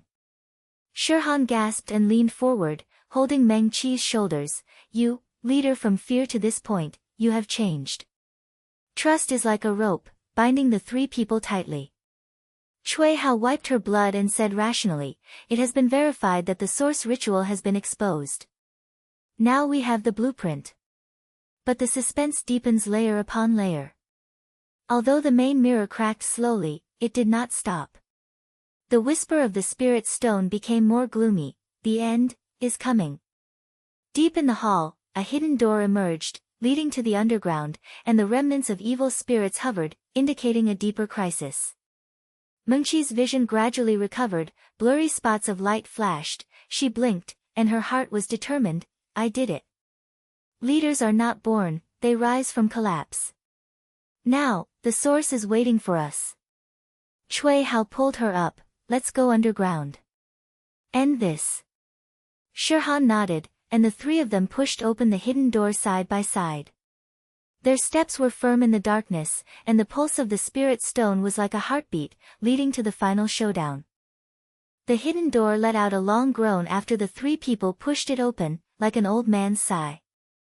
The steps behind the door extended downwards, and the air instantly became hotter and more humid, mixed with the fishy smell of earth and the faint smell of burnt candles.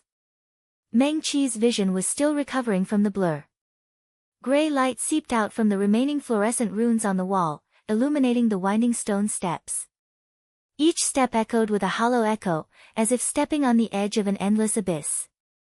The pulse of the spirit stone became stronger and stronger, beating like a living heart underground, making her teeth chatter slightly. Cui Hao walked in the front, his knuckles turning white as he held the iron rod. He breathed heavily and glanced around with hot-blooded eyes. It's like a tomb tunnel down here, and the runes are still flashing. Shirhan, where is the source room you mentioned? Don't let those ghosts catch up. Shirhan followed closely, the iron pipe in her hand still dripping with dust from the mirror. She whispered, turn at the end and you'll be there.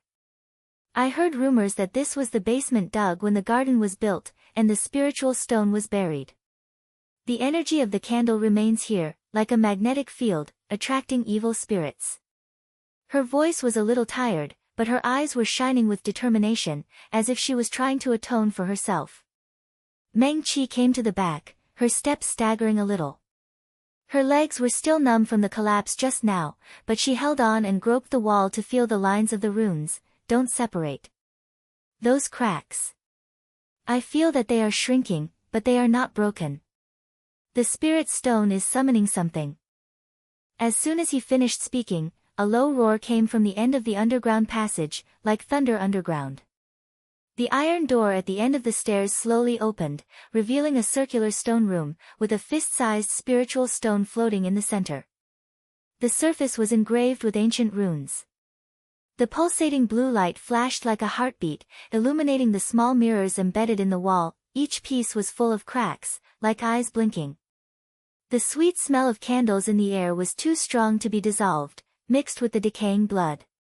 The shadows of evil spirits poured out from the mirror, first as sporadic black shadows, and then gathered like a tide. They twisted and merged, dozens of evil spirits merged into one, turning into a huge black shadow beast, 2 meters tall, with skin dripping like molten wax, claws extended into sickle shapes, and several pairs of red eyes on the forehead. Staring at the three men, they roared like a chorus, release, the doomsday. Damn it, this monster. Cui Hao cursed, his blood rushing to his head. He swung his stick and rushed forward. The iron rod hit the giant beast's arm, making a dull sound like smashing mud, but the black shadow only twisted and counterattacked. His claws swept across his shoulder, tearing a bloody hole. The blood spattered on the stone wall, and the smell of rust filled the air. Shirhan screamed and backed away. The iron pipe hit a side mirror, and the glass shattered with a crisp sound, but the tail of the giant beast whipped like a whip, throwing her away, hitting the wall, and slid down with a groan. Meng Qi's heart shrank violently, and she instinctively rushed towards the center of the source room. She placed her hands on the edge of the spirit stone, which felt as cold as grave soil. The stinging pain hit me again, more violently, like my head being rotated open by a drill. Prediction swept like a bloody storm. The panoramic view of the final showdown unfolded before our eyes. After the giant beast merged, it devoured everything. Cui Hao was torn into pieces by his claws, his flesh and blood spread all over the stone chamber, and his roar of blood was broken into gasps. Shirhan's candle fragments were trampled to pieces, and her figure was elongated in the mirror, trapped in an illusion forever. Meng Qi touched the spirit stone herself, and cracks ran from the stone into her body. The doomsday prophecy came true. The spirit stone exploded and released endless evil spirits. A road accident, and the city mirror shattered, all became a reality. She saw countless figures struggling in the fog, their screams echoing into an eternal chorus, and the world turning into an abyss of mirror fragments. "No, you can't do this!" Meng Qi screamed, and her body collapsed like a tide. This time it was not a simple pain, but an all-round destruction. The vision went black again, muscle spasms ran through me like electric shocks, my knees hit the ground, pain burned my internal organs like fire, nosebleeds gushed out mixed with sweat, staining the surface of the spirit stone red. The edges of her consciousness shattered, and the hallucination trial unfolded like a courtroom. The darkness deep in her heart emerged, not as an external enemy, but as a torture of herself. The scene goes back to the original intention of the trip. In the university town dormitory, she, Cui Hao and Shirhan were sitting around, planning the road trip. Cui Hao said with a smile, "Mengqi, don't stay at home all the time. Go out and relax. I heard that the fog road has a sea view. It's romantic, right?" Shirhan joked, "I bring candles and light them up to chat at night. It's very atmospheric." At that time, she was full of expectations, escaping from the predicted loneliness, wanting to protect her friends and live a normal life. But now, Cui Hao's shadow in the hallucination asked, "Is this why you brought us here? Your ability has harmed us." Shirhan's image whispered, "What's the original intention? Protection or destruction?" Despair swallowed like a black tide. Meng Qi huddled on the ground, screaming in her heart, "Why is it always me? This golden finger has been around me since high school, like a curse, saving others but hurting myself. Traveling was supposed to be a relief, but now it was hell." But in the abyss of judgment, she recalled her original intention, not to escape, but to connect. Cui Hao's passion and Shirhan's secret made her no longer lonely. Determination flares up, "I won't let it destroy us." Protecting your friends is not just words, it's actions.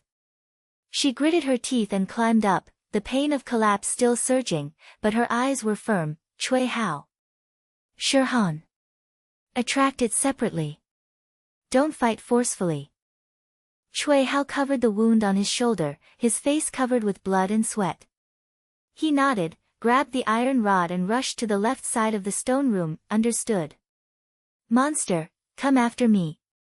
He ran around the wall, smashing several small mirrors with the stick, and the fragments flew like rain. The red eyes of the giant beast turned to him, followed by a black shadow, and its claws scraped against the stone wall to make scratches, causing dust to fall. Shirhan gasped and stood up, wiping the bloodshot eyes from the corner of her mouth. She led the way back to the passage on the right, shouting as she ran, "I'm going to divert the mirrors away. Mengqi, keep an eye on the spirit stone." Her movements were agile, like the shadow she had survived in the garden, and she opened a path with the swing of the iron pipe. The three of them separated, and the stone room fell into chaos. The giant beast's body twisted in the chase, and the smell of sulfur was strong in the air, mixed with blood and burnt wax. Meng Qi faced the spirit stone alone and investigated the source. She ran her fingers across the stone's surface, feeling that the veins of the runes were like blood vessels, and the residual energy of the candle was circulating inside like heat flow. This thing is not a simple stone, it is a container. She murmured. Her intuition became sharper after the collapse, and the fragments of prediction flashed. The candle is not a summons, but an energy source, and the residue can make the spiritual stone pulse and sustain the evil spirit. Shirhan called from the right, her voice intermittent but urgent, Mengqi. I'll tell you all about the secret of the candle. It's not ordinary wax, it's mixed with grave soil, a ritual during the Republic of China, used to seal the souls of injustice. But the residual energy has cracks and can backfire. The solution is reversal rune, ignite the fragments, and the smoke will flow back, and the evil spirits can be sucked back. I have read it in books, but it has to be done at a close distance, next to the spirit stone. Her sharing is like a beacon, revealing the layers of the supernatural. The wax is not a trigger, but a bridge, and the energy residue keeps the evil spirits alive forever. Cui Hao shouted from the left, Shirhan is right. The monster's weakness is in the mirror. Look, when it chases me, it always gets strength from the reflection.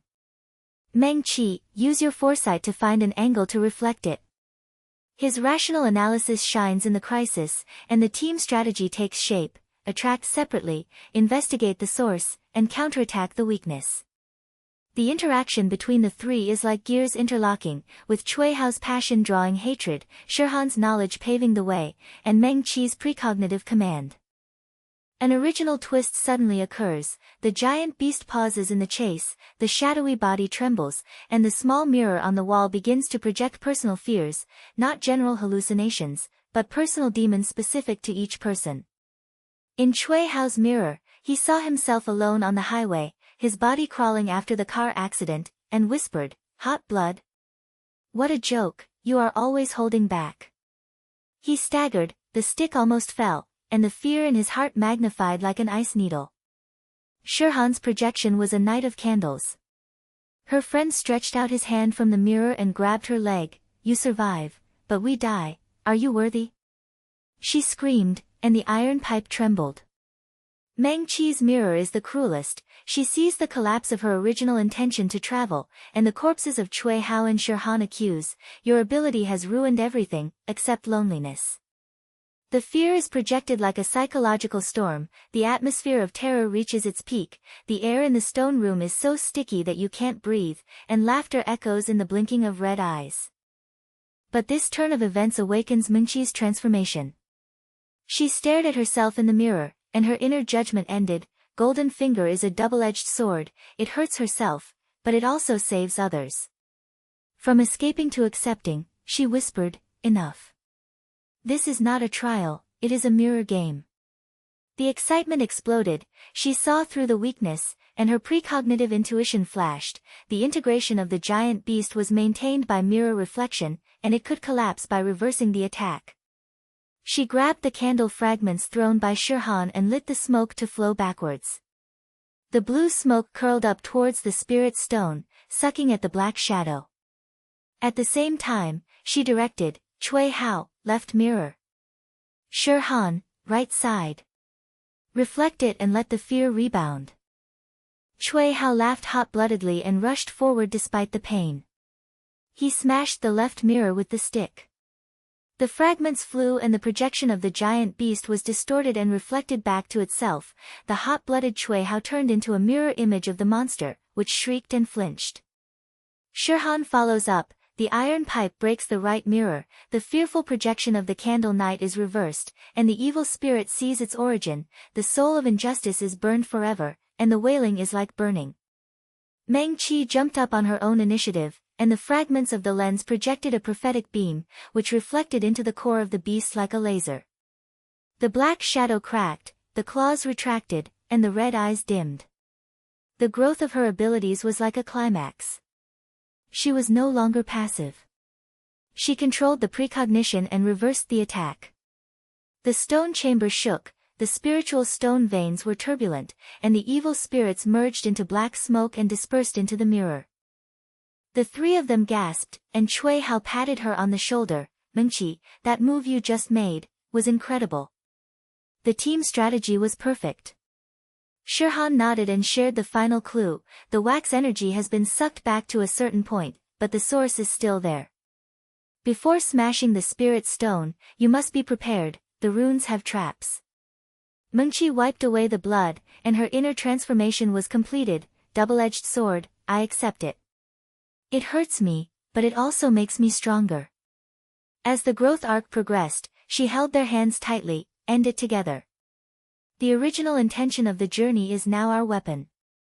Deep in the stone chamber, although the blue light of the spirit stone is weak, it is faintly reunited, and black smoke is swirling, indicating the approach of the final blow. The aftertaste of terror lingered, and the team's strategy was finalized, but the underground whispered like a whisper, "Come on, the end." They took a deep breath and stepped forward, and their investigation turned into preparations for a decisive battle. The blue light in the stone chamber flashes like a pulse, the spirit stone is suspended on the stone platform in the center, and the surrounding black smoke is slowly swirling, like living ink wriggling in the air. Meng Qi's vision had completely recovered, but her eyes were still stinging.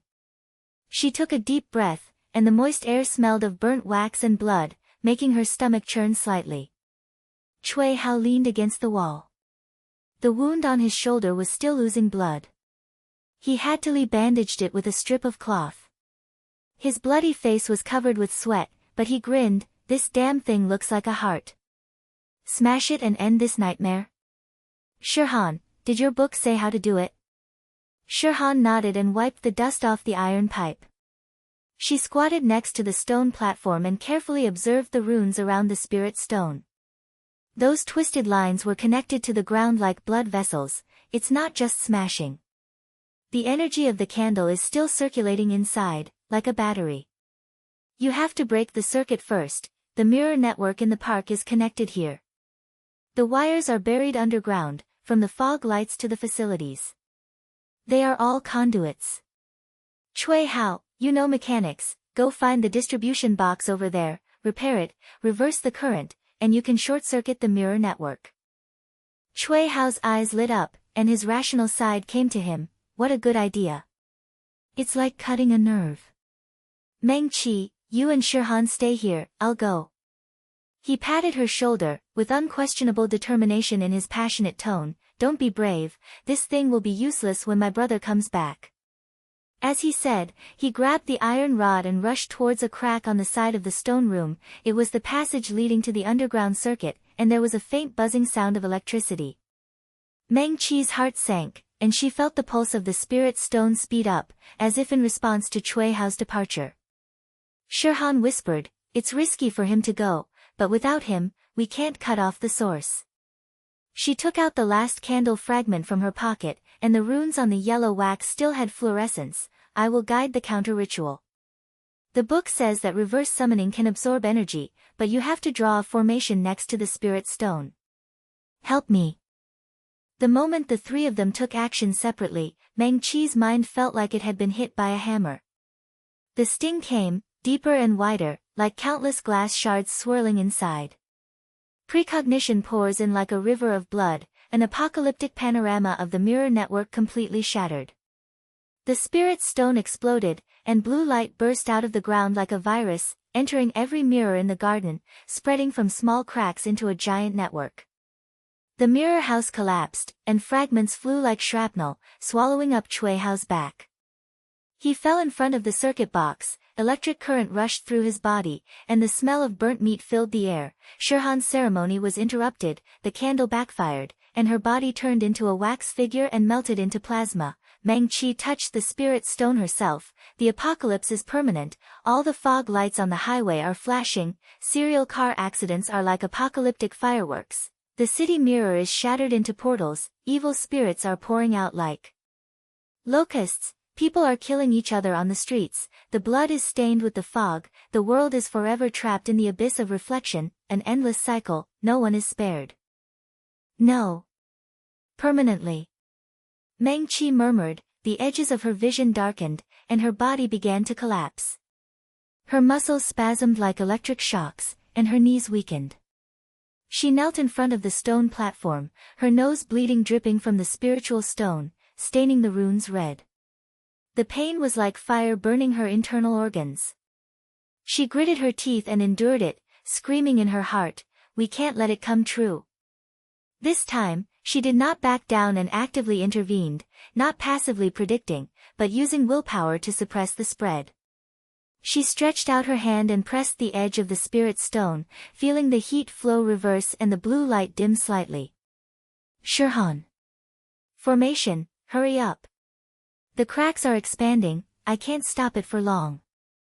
Shirhan nodded, and drew a circle of runes on the stone platform with his fingers. The wax fragments were ignited, and blue smoke curled up, heading towards the spirit stone. "Hold on. This ritual can absorb energy and counteract the mirror spirit, not the soul of injustice, but the mirror spirit.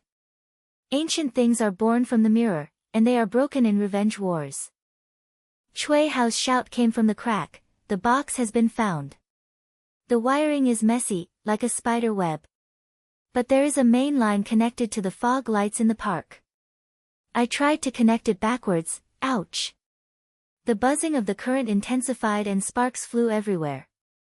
He cursed and adjusted, and his passionate persistence kept his voice unabated. "Mengqi, do you hear me? Give me one more minute. This network is the key. If it is broken, the mirror will be blind." Mengqi's second intervention came. The pulse of the spirit stone surged, and black smoke burst out from the cracks. The remnants of the evil spirits reunited, turning into several black shadows and rushing towards the passage, their claws scratching the stone wall to make scratches. Premonition flashed, Cui Hao was surrounded by black shadows, circuits exploded, burning his hands. He was still holding on with blood, but whispered when he fell, "I'm sorry, buddy." She gasped and shouted, "Cui Hao. The left line, the red one. Don't touch the black lines, they are detonating." Her voice was hoarse, her collapse worsened, her vision was shattered, her headache was like an explosion, and sweat mixed with blood flowed down her back. But she persisted, relying on the belief of the team as an anchor. "If we can't do it alone, we can do it together." Cui Hao laughed and responded, "Roger. The red wire is connected, done.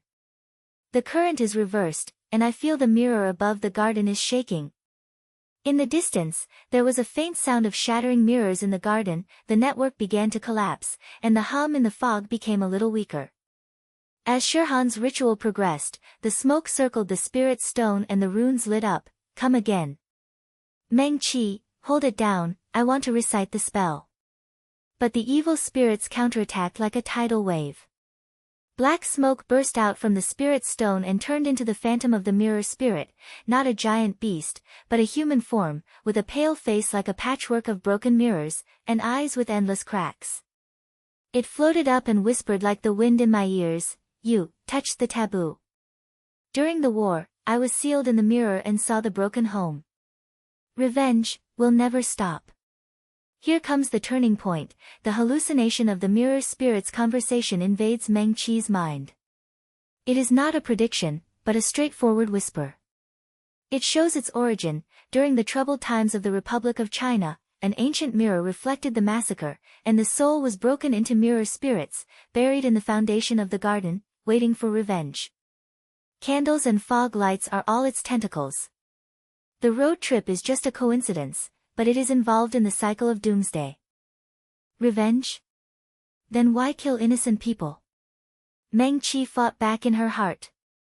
In the hallucination, she faced the mirror spirit. The pain of collapse made her shrink, but her courage broke through like fire. "We are not enemies. I understand your pain. But this cycle must be broken." The mirror spirit laughed distortedly. "Break? Doomsday is a mirror, reflecting your fears." In the hallucination, Cui Hao's image was pulled into the mirror, and he struggled with passion. "Mengqi, save me." This is a psychological attack, and the climax is suspenseful. Shirhan shouted, "The ceremony is about to be completed. The smoke is smoking." But the mirror spirit counterattacked fiercely, and the black shadow's claws rushed towards her, tearing her arm open, and the flesh and blood rolled around. She fell to the ground with a groan, the iron pipe rolled down, and the candle fragments were almost extinguished. Shirhan! Meng Qi screamed, her collapse reached its peak, the third intervention, foreseeing the end of the world like thousands of needles piercing her brain. She threw herself at Shirhan, her vision was completely black, the pain was like her whole body was broken, and her nosebleeds spurted out and dyed the ground red. Her body was convulsing, and she felt that her internal organs were shifting, and her consciousness collapsed on the edge. Why am I always injured? But a growth transition occurred at this moment, from struggling in isolation to maturing in a team-dependent manner. She whispered, Cui Hao, come back quickly. We need you. Cui Hao's passionate spirit of sacrifice drives the highlight, sparks fly in the passage, he is besieged by black shadows, his shoulder is cracked, and blood flows like a gush, but he still shouts, hold on. 70% of the network is down, and the mirror is breaking. He smashes away an evil spirit with a stick, and the burnt hand trembles and pulls off the last main line. The electric current is loud as thunder, the mirror network in the park collapses, crisp sounds continue in the distance, and the fog recedes. During the interaction, he rushed back to the stone room, Shirhan. Damn it! He tore off his sleeves, held down her wound, and stared at Meng Qi with hot-blooded eyes. You save her, I'll block the mirror spirit. Team, we'll fight to the end. Meng Qi endured the pain and got up to treat Shirhan. She grabbed the wax fragments and pressed it on the wound. The smoke seeped in and stopped the bleeding like a miracle. The exciting part of uncovering the origin came. She looked directly at the mirror spirit in its hallucination. Your revenge started when the mirror was broken during the war. But when the garden was built, the seal was wrong. It was not hate, but pain. Break the cycle. The mirror spirit trembled and whispered, pain, reflection. The black shadow receded a little, and the origin was revealed layer by layer. The mirror spirit is not evil, but a broken soul, and revenge is twisted into a curse. Roads and amusement parks are all its mirror network. Shirhan woke up with a gasp, and held Mengqi's hand. Thank you. The ceremony will be continued, suck it. The three of them joined forces. Cui Hao blocked the front, and waved his stick with blood to protect the formation. Mengqi pressed the spirit stone, and her courage after collapse was like a shield. Shirhan recited a spell, and the smoke flowed backwards. The mirror spirit wailed, and the blue light dimmed, but the twist came again. It finally backfired, and Cui Hao was pulled in the hallucination. Meng Qi was heartbroken. No. She shouted, relying on the maturity of the team to make her firm. Cui Hao, pull him back. Let's work together. The stone chamber shook, the cracks in the spiritual stone shrank, and the doomsday prophecy shattered, but the whisper of the mirror spirit still lingered. Finally, mirror. The crisis was on the verge of being resolved, and the team took a breath and prepared for the final blow. Cui Hao wiped the blood and laughed. Mengqi, you have changed. We will definitely win. Shirhan nodded and the wound stopped bleeding. The source is close. Mengqi whispered in her heart, no longer alone, this is our battle. Although the blue light is weak, it is faintly rekindled, and the suspense is like fog, leading to the climax. Word count, 1276. The blue light in the stone chamber flashes like a dying pulse, the spirit stone is suspended on the stone platform, and the surrounding black smoke slowly condenses, twisting in the air like a ball of living ink. Meng Qi's hands were still pressed against the edge of the stone platform. The blood on her palms seeped into the runes, and the cold touch sent shivers down her spine. Cui Hao just rushed back from the passage, his body covered with the smell of burning and blood and sweat, his iron rod was stained with black smoke residue, and his hot-blooded eyes flashed in the blue light. 80% of the network is down. The mirrors above the garden are broken into pieces, and those ghosts are weak. But the spirit stone, it is absorbing energy, as if it is reorganizing. Shirhan gasped for breath and stood still. The wound on her arm had been stopped by wax smoke. She clutched the iron pipe and said in a low but urgent voice, yes, the counter-ritual only partially inhaled. The mirror spirit is about to appear. It is not a simple soul, but a collection of mirrors. The book says that it controls evil spirits like shadows, and you have to break its heart mirror. Her clues were like puzzle pieces, which just complemented Cui Hao's analysis, making the team's blueprint clearer. As soon as he finished speaking, the spirit stone erupted with a harsh buzz, the blue light surged like a tide, all the small mirrors on the wall of the stone room trembled, and the cracks spread like lightning. Black smoke sprang out from it, converging into a tall mirror spirit, not a blurry black shadow, but a translucent mirror body. The surface was like a piece of thousands of broken mirrors, reflecting the twisted highways, amusement parks, and city streets. Its face is the largest cracked mirror, its eyes are endless red light, its mouth is cracked like a spider web, and its whisper is like a chorus of thousands of people, "You have broken my web. But the doomsday has been reflected. Come and join the eternity in the mirror." The mirror spirit waved its arm, and the remnants of evil spirits surged out like a tide, crawled out of the small mirror, and extended their claws into sickles, and pounced on the three of them. The pungent smell of sulfur and glass powder filled the air, and the stone room shook like an earthquake.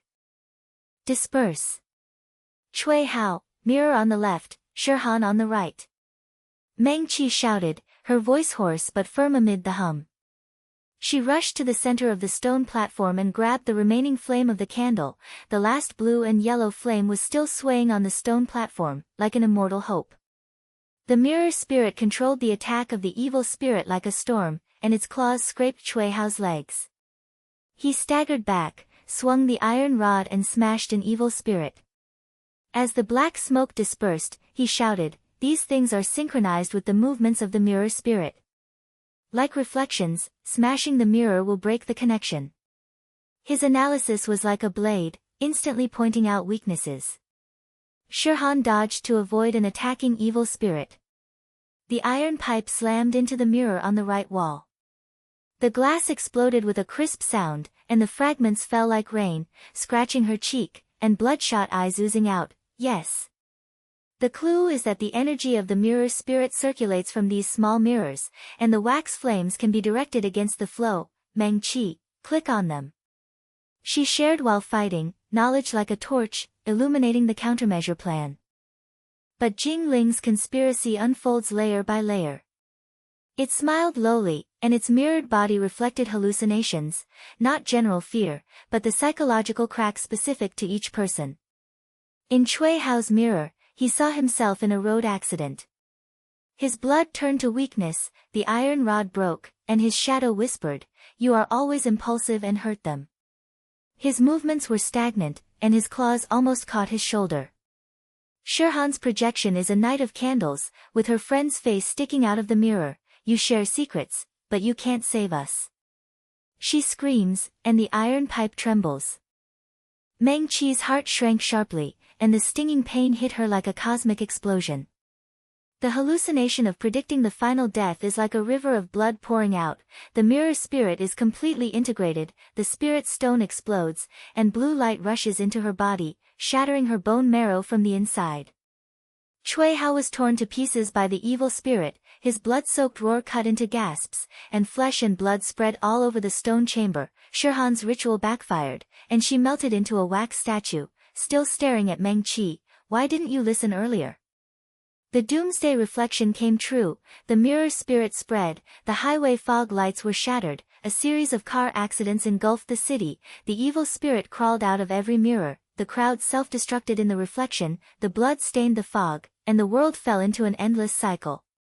She saw herself collapse in the middle, her abilities turned into ashes, alone forever, with no one to save her. "No. This is its conspiracy." Meng Qi screamed, her body on the verge of destruction. His vision was shattered like 1,000 mirrors, his muscles spasmed like electric shocks, his knees hit the ground, pain burned his whole body like fire, his nosebleeds spurted out mixed with sweat, stained with red wax flames. The edge of her consciousness darkened, and the collapse of her hallucinations amplified the psychological horror. The mirror spirit's whisper was like a ghost whispering in her ears, "Your fear is my mirror. Accept it, leader." Despair was like the pull of the abyss, she felt her internal organs shifting, and premonition swallowed up the last trace of sanity like a curse. But on the verge of destruction, inner growth explodes like lightning. Fear is not the enemy, it is a mirror, I can reflect it. From escaping on the road to fighting back in the park, she has completely mastered her fear and is no longer a victim, but a survival mentor. This ability hurts me, but it also allows me to see the truth. The connection of the team is my anchor. She gritted her teeth and climbed up, clutching the remaining flame of the candle. The flame licked her fingers, and the burning pain brought her sobriety. Cui Hao. Shirhan. Don't believe in illusions. The weakness of the mirror spirit is emotion, it reflects our pain, but it is not connected. Use the wax flame to guide it, and smash the mirror against the current. Her voice was like thunder, and the light of the leader illuminated the stone chamber. The excitement exploded, she saw through the conspiracy, jumped up on her own initiative, and swung the wax flame towards the nearest small mirror like a torch. Blue smoke rushed back into the cracks, the mirror trembled and exploded, and the evil spirit screamed and retreated as the fragments flew. The crisis turned into an opportunity to counterattack. Every time a mirror was smashed, a piece of the mirror spirit's body was broken into pieces, and its red eyes dimmed. Cui Hao laughed passionately and threw off the shackles of the illusion. Do it. I do what you say, buddy. He rushed to the left wing and smashed 3 mirrors with the iron rod. The glass crackled like firecrackers and the fragments cut through the air. He analyzed while fighting, look. The energy has reversed, and the mirror surface of the mirror spirit is shrinking. Shirhan, your clue opponent, wax flames are like magnets, sucking their circulation. His movements were like wind, and the fusion of blood and reason made the attack as smooth as a gear. Shirhan reluctantly followed up. The iron pipe shattered the mirror on the right side, and wax smoke curled in. She gasped, emotional connection. The mirror spirit hates loneliness, and our team is its nemesis, its reflection is broken, but we have a bond. Her sharing perfectly integrated with Cui Hao's analysis, and the countermeasures plan advanced like a tide. An original twist occurs suddenly, the mirror spirit reveals its weakness in the fragmentation, its mirror begins to reflect the images of the 3 people connected, not with fear, but with warmth, laughter on the road, mutual rescue in the garden, Cui Hao's pat on the shoulder, Shirhan's whisper. The mirror spirit wailed, connection, pain, why do you have it? Emotions were like beams of light, piercing its core, the black smoke twisted, and the red eyes flickered hesitantly. Psychological thriller amplification, the hallucination collapsed into pieces. Meng Qi saw the origin of the mirror spirit, a lonely soul in the war. No one reached out when the mirror was broken, and revenge twisted into hatred. But now, the tacit understanding between the 3 people is like a mirror, reflecting back its loneliness, making its body tremble and its cracks implode. Now! Concentrate the wax flame. Meng Qi shouted. She endured the destructive pain and rushed towards the core of the mirror spirit. The wax flame pressed on its heart mirror, and the blue smoke flowed back like a flood, guiding the mirror energy back to the spirit stone. Cui Hao and Shirhan guarded side by side. Iron rods and iron pipes danced into a line of defense, smashing the incoming evil spirits. The interaction peaked as the black smoke dispersed. Cui Hao, lower left shot. Roger, Shirhan, add right. Mengqi, hold on, we are here. The team silently said the contract is like an iron chain, and the fierce conflict is full of tension. The claws brushed Cui Hao's arm, and blood spattered. Shirhan's leg was scratched, but she refused to retreat. Meng Qi's collapse was as painful as fire, but she whispered, we are together, this is our mirror. The mirror spirit screamed, the mirror body shattered like dominoes, the fragments scattered into the stone chamber, the spirit stone pulses trembled and became a mess, and the blue light dimmed to the extreme. All the evil spirits retreated into the mirror, the vibrations in the stone chamber gradually stopped, and the mist receded like a tide. But the last whisper of the mirror spirit echoed, the end is not over, the source. It collapsed into black smoke and sucked in the spiritual stone. A huge crack opened in the stone surface. Although the blue light was weak, it faintly reunited, foreshadowing the aftermath of the final blow. The three of them gasped for breath. Cui Hao supported Meng Qi and smiled with tears in his heart. You control it. Mentor level, Meng Qi. Shirhan pressed the wound, her eyes flashed with gratitude. Emotional connection saved us. The weakness of the mirror spirit should have been revealed earlier. Meng Qi wiped the blood, the pain subsided a little, and her heart was as firm as steel. Fear is a thing of the past, I am the mentor, lead them to survive. Deep in the stone chamber, the cracks in the spiritual stone spread, and there was a faint whisper in the fog outside the highway. The crisis was on the verge of being resolved, but the pulse of the source was still there, leading to the ultimate reversal. Word count, 1258. The vibrations in the stone room were like heart spasms, and blue light shot out from the huge cracks in the spirit stone, piercing the air like countless fine needles, illuminating the remaining fragments of small mirrors on the wall. The fragments were still trembling slightly, reflecting distorted shadows. The air was filled with the sweet smell of burnt wax mixed with bloody rust. The pungent mixture still lingered on the tip of Meng Qi's nose, making her throat tighten. She leaned on Cui Hao's arm, her chest rising and falling. The counterattack just now made her body sore as if falling apart, but her eyes were as firm as steel. Shirhan gasped and picked up the iron pipe. There was blood oozing from the wound on her arm. She glanced at the spirit stone and whispered, "It's not dead. The core of the mirror spirit is still inside. The blue light is reunited, and the doomsday prophecy will come true." Cui Hao wiped the sweat from his forehead, with a warm-blooded smile still hanging on the corner of his mouth, but a trace of exhaustion flashed in his eyes. Damn, this thing is like an unkillable cockroach. Mengqi, what do you think? We smashed it. His voice was rough, with the energy of refusing to admit defeat. The iron rod in his hand was still dripping with black smoke residue, and the wound on his shoulder was bandaged crookedly and stained with blood. Meng Qi nodded and took a deep breath. The air entered her lungs like a cold hook. She felt the pulsation of the spirit stone resonating in her chest. Smash it. But together, it is absorbing our fear and turning it into the final blow. Before she could finish her words, the spirit stone made a bursting sound, the huge gap expanded, blue light poured out like a flood, and black smoke poured out and gathered. The final form of the mirror spirit is no longer a huge body, but a pure, heart mirror, suspended on a stone platform, as high as one person, with ripples on the surface like liquid glass, reflecting endless doomsday illusions, the fire of serial car accidents on the highway, the river of blood from the shattered mirrors in the city, the screams of amusement park facilities devouring tourists. It whispers like the wind in your ears, reflect, your end. Victims, forever trapped in the mirror. The stinging pain hit like the universe collapsing, and Meng Qi's vision was instantly distorted. Foretelling the collective doomsday unfolds like a bloody kaleidoscope, the heart mirror is shattered, blue light rushes into her golden finger, and the ability turns into a destructive force. Cui Hao was pierced by the fragments of the mirror spirit, and his hot-blooded body fell in a pool of blood, staring at her. Mengqi, why not strong enough?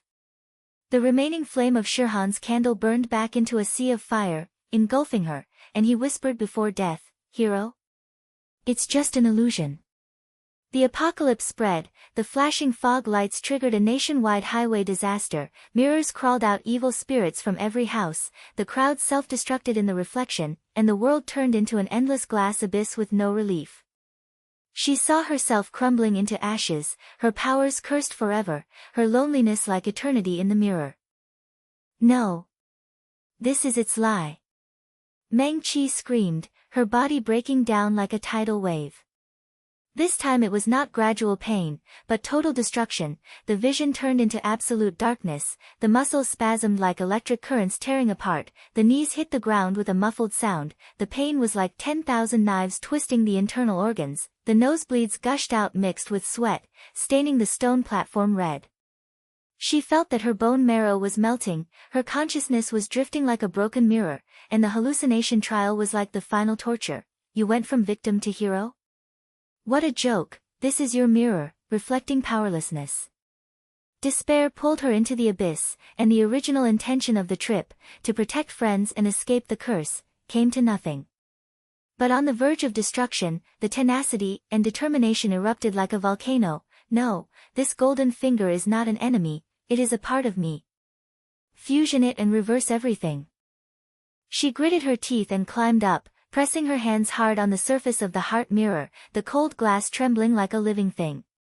Inner whisper, from fear on the road to counterattack in the park, I have transformed. The ability hurts me, but it also gives me strength. Now, use it to crush the mirror spirit. During the collapse, golden finger fuses and rushes in like lightning. Precognition is no longer an illusion, but a weapon. She felt that her vision was reborn from the darkness, not restored, but sublimated. The premonition of doomsday was reversed into a blueprint, the veins of cracks were as clear as a map, and the weakness of the heart mirror was exposed. The central rune was the core of energy. Cui Hao. Shirhan. Cover me. Smash the peripheral lens to cut off its reflection. Meng Qi shouted, her voice hoarse but like thunder. She threw herself at the heart mirror, and the wax flame fragments were pressed with runes. Blue smoke rushed in against the current, and the ripples on the mirror surface exploded like water waves. The pain intensified, her whole body was on fire, and the edges of her vision were shattered, but the power exploded like a refreshing climax. The prophetic beam shot out from her eyes and reflected into the heart mirror, reflecting the lonely origin of the mirror spirit, the pain of shattered mirrors in war, and the hatred of no one to connect. It wailed, Nexus, why do you have it? Cui Hao's blood boiled and he threw off the shackles of the illusion. He rushed towards the fragment of the small mirror on the left and swung the iron rod 3 times. The glass crackled like a firecracker and exploded. The fragments flew and scratched his arm, but he laughed, I listen to you, Mengqi. These lenses are like its eyes, smash them, blind it. Blood spurted out from the wound, and the smell of rust hit his nose. He yelled, Shirhan, on the right. No one in our team wants to separate. His movements were like wind, and his rational analysis was mixed with blood. Look, the smoke is dimming, the reflex is weak. Shirhan reluctantly followed up. The iron pipe smashed the right lens, and the fragments fell like rain. She gasped, Mengqi, your fusion is amazing. The hatred of the mirror spirit is loneliness, and our interaction is the light. She shared the last clue with a firm voice, the core of the heart mirror there is a hidden gap, and it can implode through the wax smoke. Her wound was in pain, but her eyes flickered with gratitude. She waved the iron pipe to protect Meng Qi's flank. When the evil spirit remnants came, she shouted, Cui Hao, don't let it get close. The team interaction was like gears biting together, ending the crisis. Cui Hao's blood drew hatred, and the iron rod swept away the shadows, shouting, Monster, come after me. Mengqi, you focus. Shirhan's knowledge paved the way, the iron pipe smashed the path, and gasped, the smoke flow is smooth, the runes are cracking. Mengqi was in the center, and the pain of collapse was like fire, but the fusion power allowed her to stand firm like a hero. She poured all the precognitive beams into her, and her heart changed like a tide. The backlash of the curse was not destruction, but relief. From victim to hero, I choose connection, not loneliness. The countercurrent of wax smoke accelerates, the heart mirror trembles, the blue light rushes around, and the doomsday illusion reflected shatters. The firelight of the highway car accident fades away, the blood river in the city mirror recedes, and the screams turn into whispers. The exciting climax breaks out, the mirror spirit screams and twists, the mirror body implodes, the fragments pour down like a torrential rain, all the evil spirits disintegrate, and the black smoke sucks back the spirit stone like a tide. Meng Qi yelled, that's enough. Your mirror is broken. She slammed the wax flame into the hidden crack, and the fused golden fingers pierced the core like a laser. The spiritual stone shattered suddenly, and the blue light was extinguished into ashes. The vibrations in the stone chamber stopped, the lens residues fell to the ground, making a clanking sound, and the supernatural elements gradually faded away. The mist was discharged from the cracks, the air became a little fresher, the smell of burnt wax faded away, leaving only the salty astringency of blood and sweat. The hallucination is resolved, the low humming outside the highway disappears, and the creaking sound of the facilities in the park ceases forever. Cui Hao rushed over and hugged her, his passionate laughter choked with sobs. Mengqi, you did it. Crush it, we are alive. His arms were tightly wrapped around her, the wound pressed on her shoulder, and the blood stains were mixed together, like an invisible bond. Shirhan came closer, and the three of them sat around the remains of the stone platform. She held Meng Qi's hand, her eyes wet. From witnesses to partners, thank you. The curse has been lifted, at least, the source has been cut off. Her voice was soft, sharing her heart. I understand the pain of the mirror spirit now. But we are connected, and we win. Meng Qi gasped and leaned into Cui Hao's arms. The pain from her body's collapse receded like a tide, but a warm current surged in her heart. A hero is not painless, but a choice. From a foreseen victim to a fused mentor, her transformation is complete.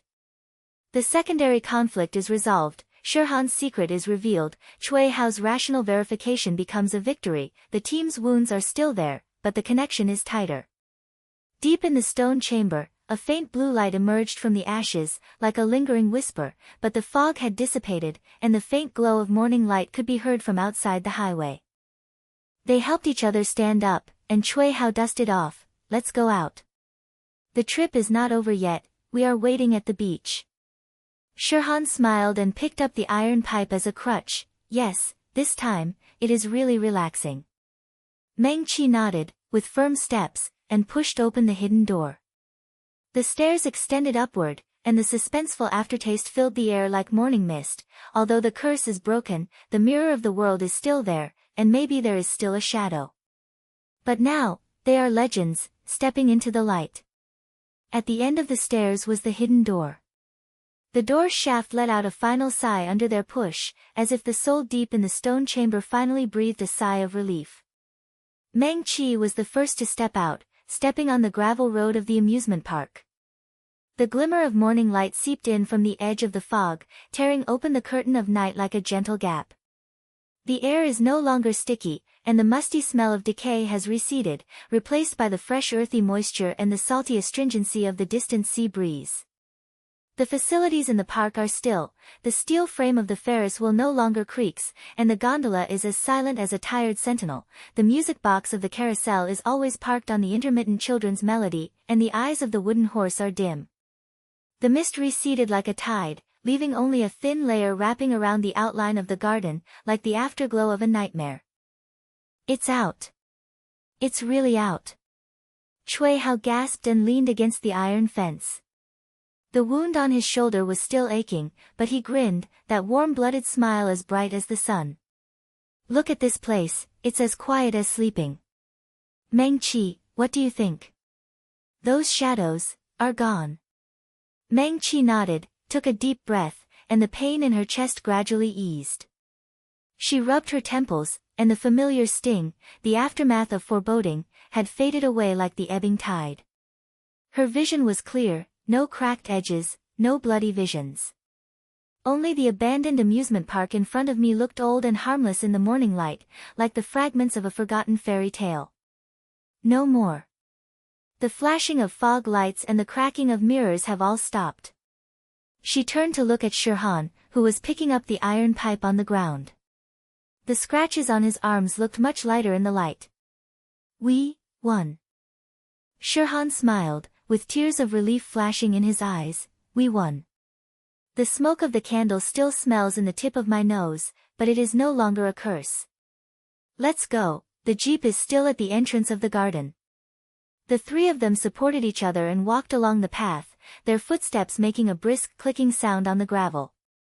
The air in the park became lighter, and the wind blew with the lingering fragrance of gasoline from the distant road, as if the world was welcoming them back. Cui Hao joked as he walked, next time you travel, choose a road without fog. Have a barbecue on the beach and never light a candle. His laughter was rough, covering up the pain of the wound, and his passionate nature made this moment less embarrassing. They found the old jeep. The engine was still warm. Cui Hao stepped on it and the car roared to life, as reliable as an old comrade. The wheels ran over the iron gate of the garden gate, making a final friction sound. The amusement park faded away in the rearview mirror, turning into a silent silhouette. On the highway, the fog has completely dissipated, the sun is shining all over the asphalt road, the wilderness on the roadside is full of green, occasionally there are vehicles whizzing by, and the driver's face is ordinary and relieved. Meng Qi leaned against the passenger seat, feeling the exhaustion in her body recede like a tide, and the residual pain of the collapse, the twitching of muscles and the fragmentation of vision, were healing little by little. Her fingers touched the window pane lightly, there was no illusion of cracks, only a warm touch. Goldfinger, it is weakening, like the aftermath of a storm, gradually returning to calm. Going home. Shirhan whispered from the back seat, her voice as soft as a sigh. She looked out the window, and the shadow of the garden disappeared at the end of her field of vision. The city is waiting for us. I will write down those rumors to warn others. Supernatural dangers are not stories, they are reality. As the car drove into the familiar edge of the city, the silhouettes of tall buildings rose in the sunshine, and the noise of the streets came like a tide, the aroma of coffee shops, the laughter of pedestrians, and the rhythm of traffic lights. Cui Hao parked the car under the dormitory building in the university town. When the three of them got out of the car, the sun shone on their wounds, as if soothing them. Meng Qi's legs were still a little weak, but she stood firm, and a warmth surged in her heart. Looking back on it all, starting from the first hallucination on the highway, the giant shadow of the truck, Cui Hao's pale face, to the chase with the fog lights, the loss of control in the amusement park, the call of the candle, to the spread of cracks in the mirror house and the pulsation of the spiritual stone. She had thought it was a curse, a loneliness that engulfed her and left her forever a victim. But now, she understands, it was a trial. Each collapse was like peeling off a layer of fear, transforming her from an evasive girl into a tough survivor. The motivation to protect her best friend is not empty words, but the belief she holds tightly in pain. Cui Hao's passion and Shirhan's secret made her no longer lonely. This trip was supposed to be a relaxing trip, but it became a legend. Go in and take care of the wound first. Cui Hao patted her shoulder, his movements as gentle as if he was afraid of breaking something. See you in the infirmary. Let's have a party in the dormitory tonight and talk about this crazy night. In the dormitory, the smell of disinfectant mixed with the aftertaste of potato chips, Mengqi was lying on the bed, and the doctor bandaged her bruise, saying it was slight dehydration and overexertion. But she knew that the real injury was inside. The aftermath of that golden finger made her occasionally dizzy, but it was no longer a devastating pain. In the afternoon, she sat alone by the window, watching the city's traffic flow like a river. The inner monologue came like a flood, from the stinging prediction to the doomsday vision of the mirror spirit. I learned to face it. Not escaping the curse, but mastering the fear. Cui Hao and Shirhan, they are my anchors, turning me from victim to guardian. This growth is not a refreshing victory, but standing up after every collapse. The illusion is gone forever and I am free. As the sun set, Cui Hao and Shirhan came, carrying takeout and beer in their hands. Cui Hao sat down, his hot-blooded eyes flashing. The doctor said you are all fine. Shirhan's arm received 2 stitches, but she said it was a memory. He laughed and handed over a bottle of drink. Here, cheers. To our legend. Shirhan leaned on the bed with a bandage on her arm, but her smile was warm. Yes. From the truck on the road to the evil spirit in the garden, we have survived. I understand the pain of the mirror spirit, the hatred of loneliness. But we have each other, it is different. She paused and spoke. His voice was low but firm. I will write a story and post it anonymously on the forum. A warning to those who are curious about the supernatural, foggy roads and abandoned amusement parks should not be taken as rumors. Supernatural dangers are hidden in daily life, like fog lights and mirrors. Maybe it can save people. Meng Qi smiled and took the drink. The cold touch of the bottle reminded her of the smoke of the candle. Thank you. Without Cui Hao's blood, without your Shirhan's clues, I wouldn't have been able to survive until the end. When the spirit stone was broken, I felt, everything became lighter. The golden finger is weak, and may never come. But even if it comes, I am not afraid. She looked at them, and an emotional climax surged in her heart. Protecting a close friend is not the end, but the beginning. They are lifelong partners, from college buddies to life and death comrades. This bond is like iron and will never be broken. Cui Hao raised the bottle, with a rare tenderness in his passionate tone, for Meng Qi, a survival legend. A hero in the city, who knew we smashed the source of the doomsday. Shirhan nodded, with moist eyes, yes. From now on, when traveling, I will be responsible for the investigation. Cui Hao will drive, Meng Qi will be our eyes. No matter whether the hallucination is still there or not. As night fell, the lights in the dormitory were warm and yellow, and the three of them sat around chatting, with laughter echoing intermittently. Mengqi leaned on the pillow, looking out the window at the city lights like stars, and her inner reflection spread like residual warmth. From the fear of the road to the victory of the mirror, I have grown up. It's not about becoming stronger, but about learning to rely and connect. The curse was shattered, the illusion was gone forever, I saved the day and became a legend. But more importantly, we are together. Cui Hao's smile and Shirhan's sharing are complete. The world is still there, the mirror is still there, but now, what I see is not cracks, but light. The streets outside were brightly lit, traffic flowed as usual, and the shadows of the foggy highway were a thing of the past. Their legends spread quietly, warning of the hidden darkness. But for Mengqi, this is a new life, a tough survivor, protecting her best friends, and entering a warm daily life.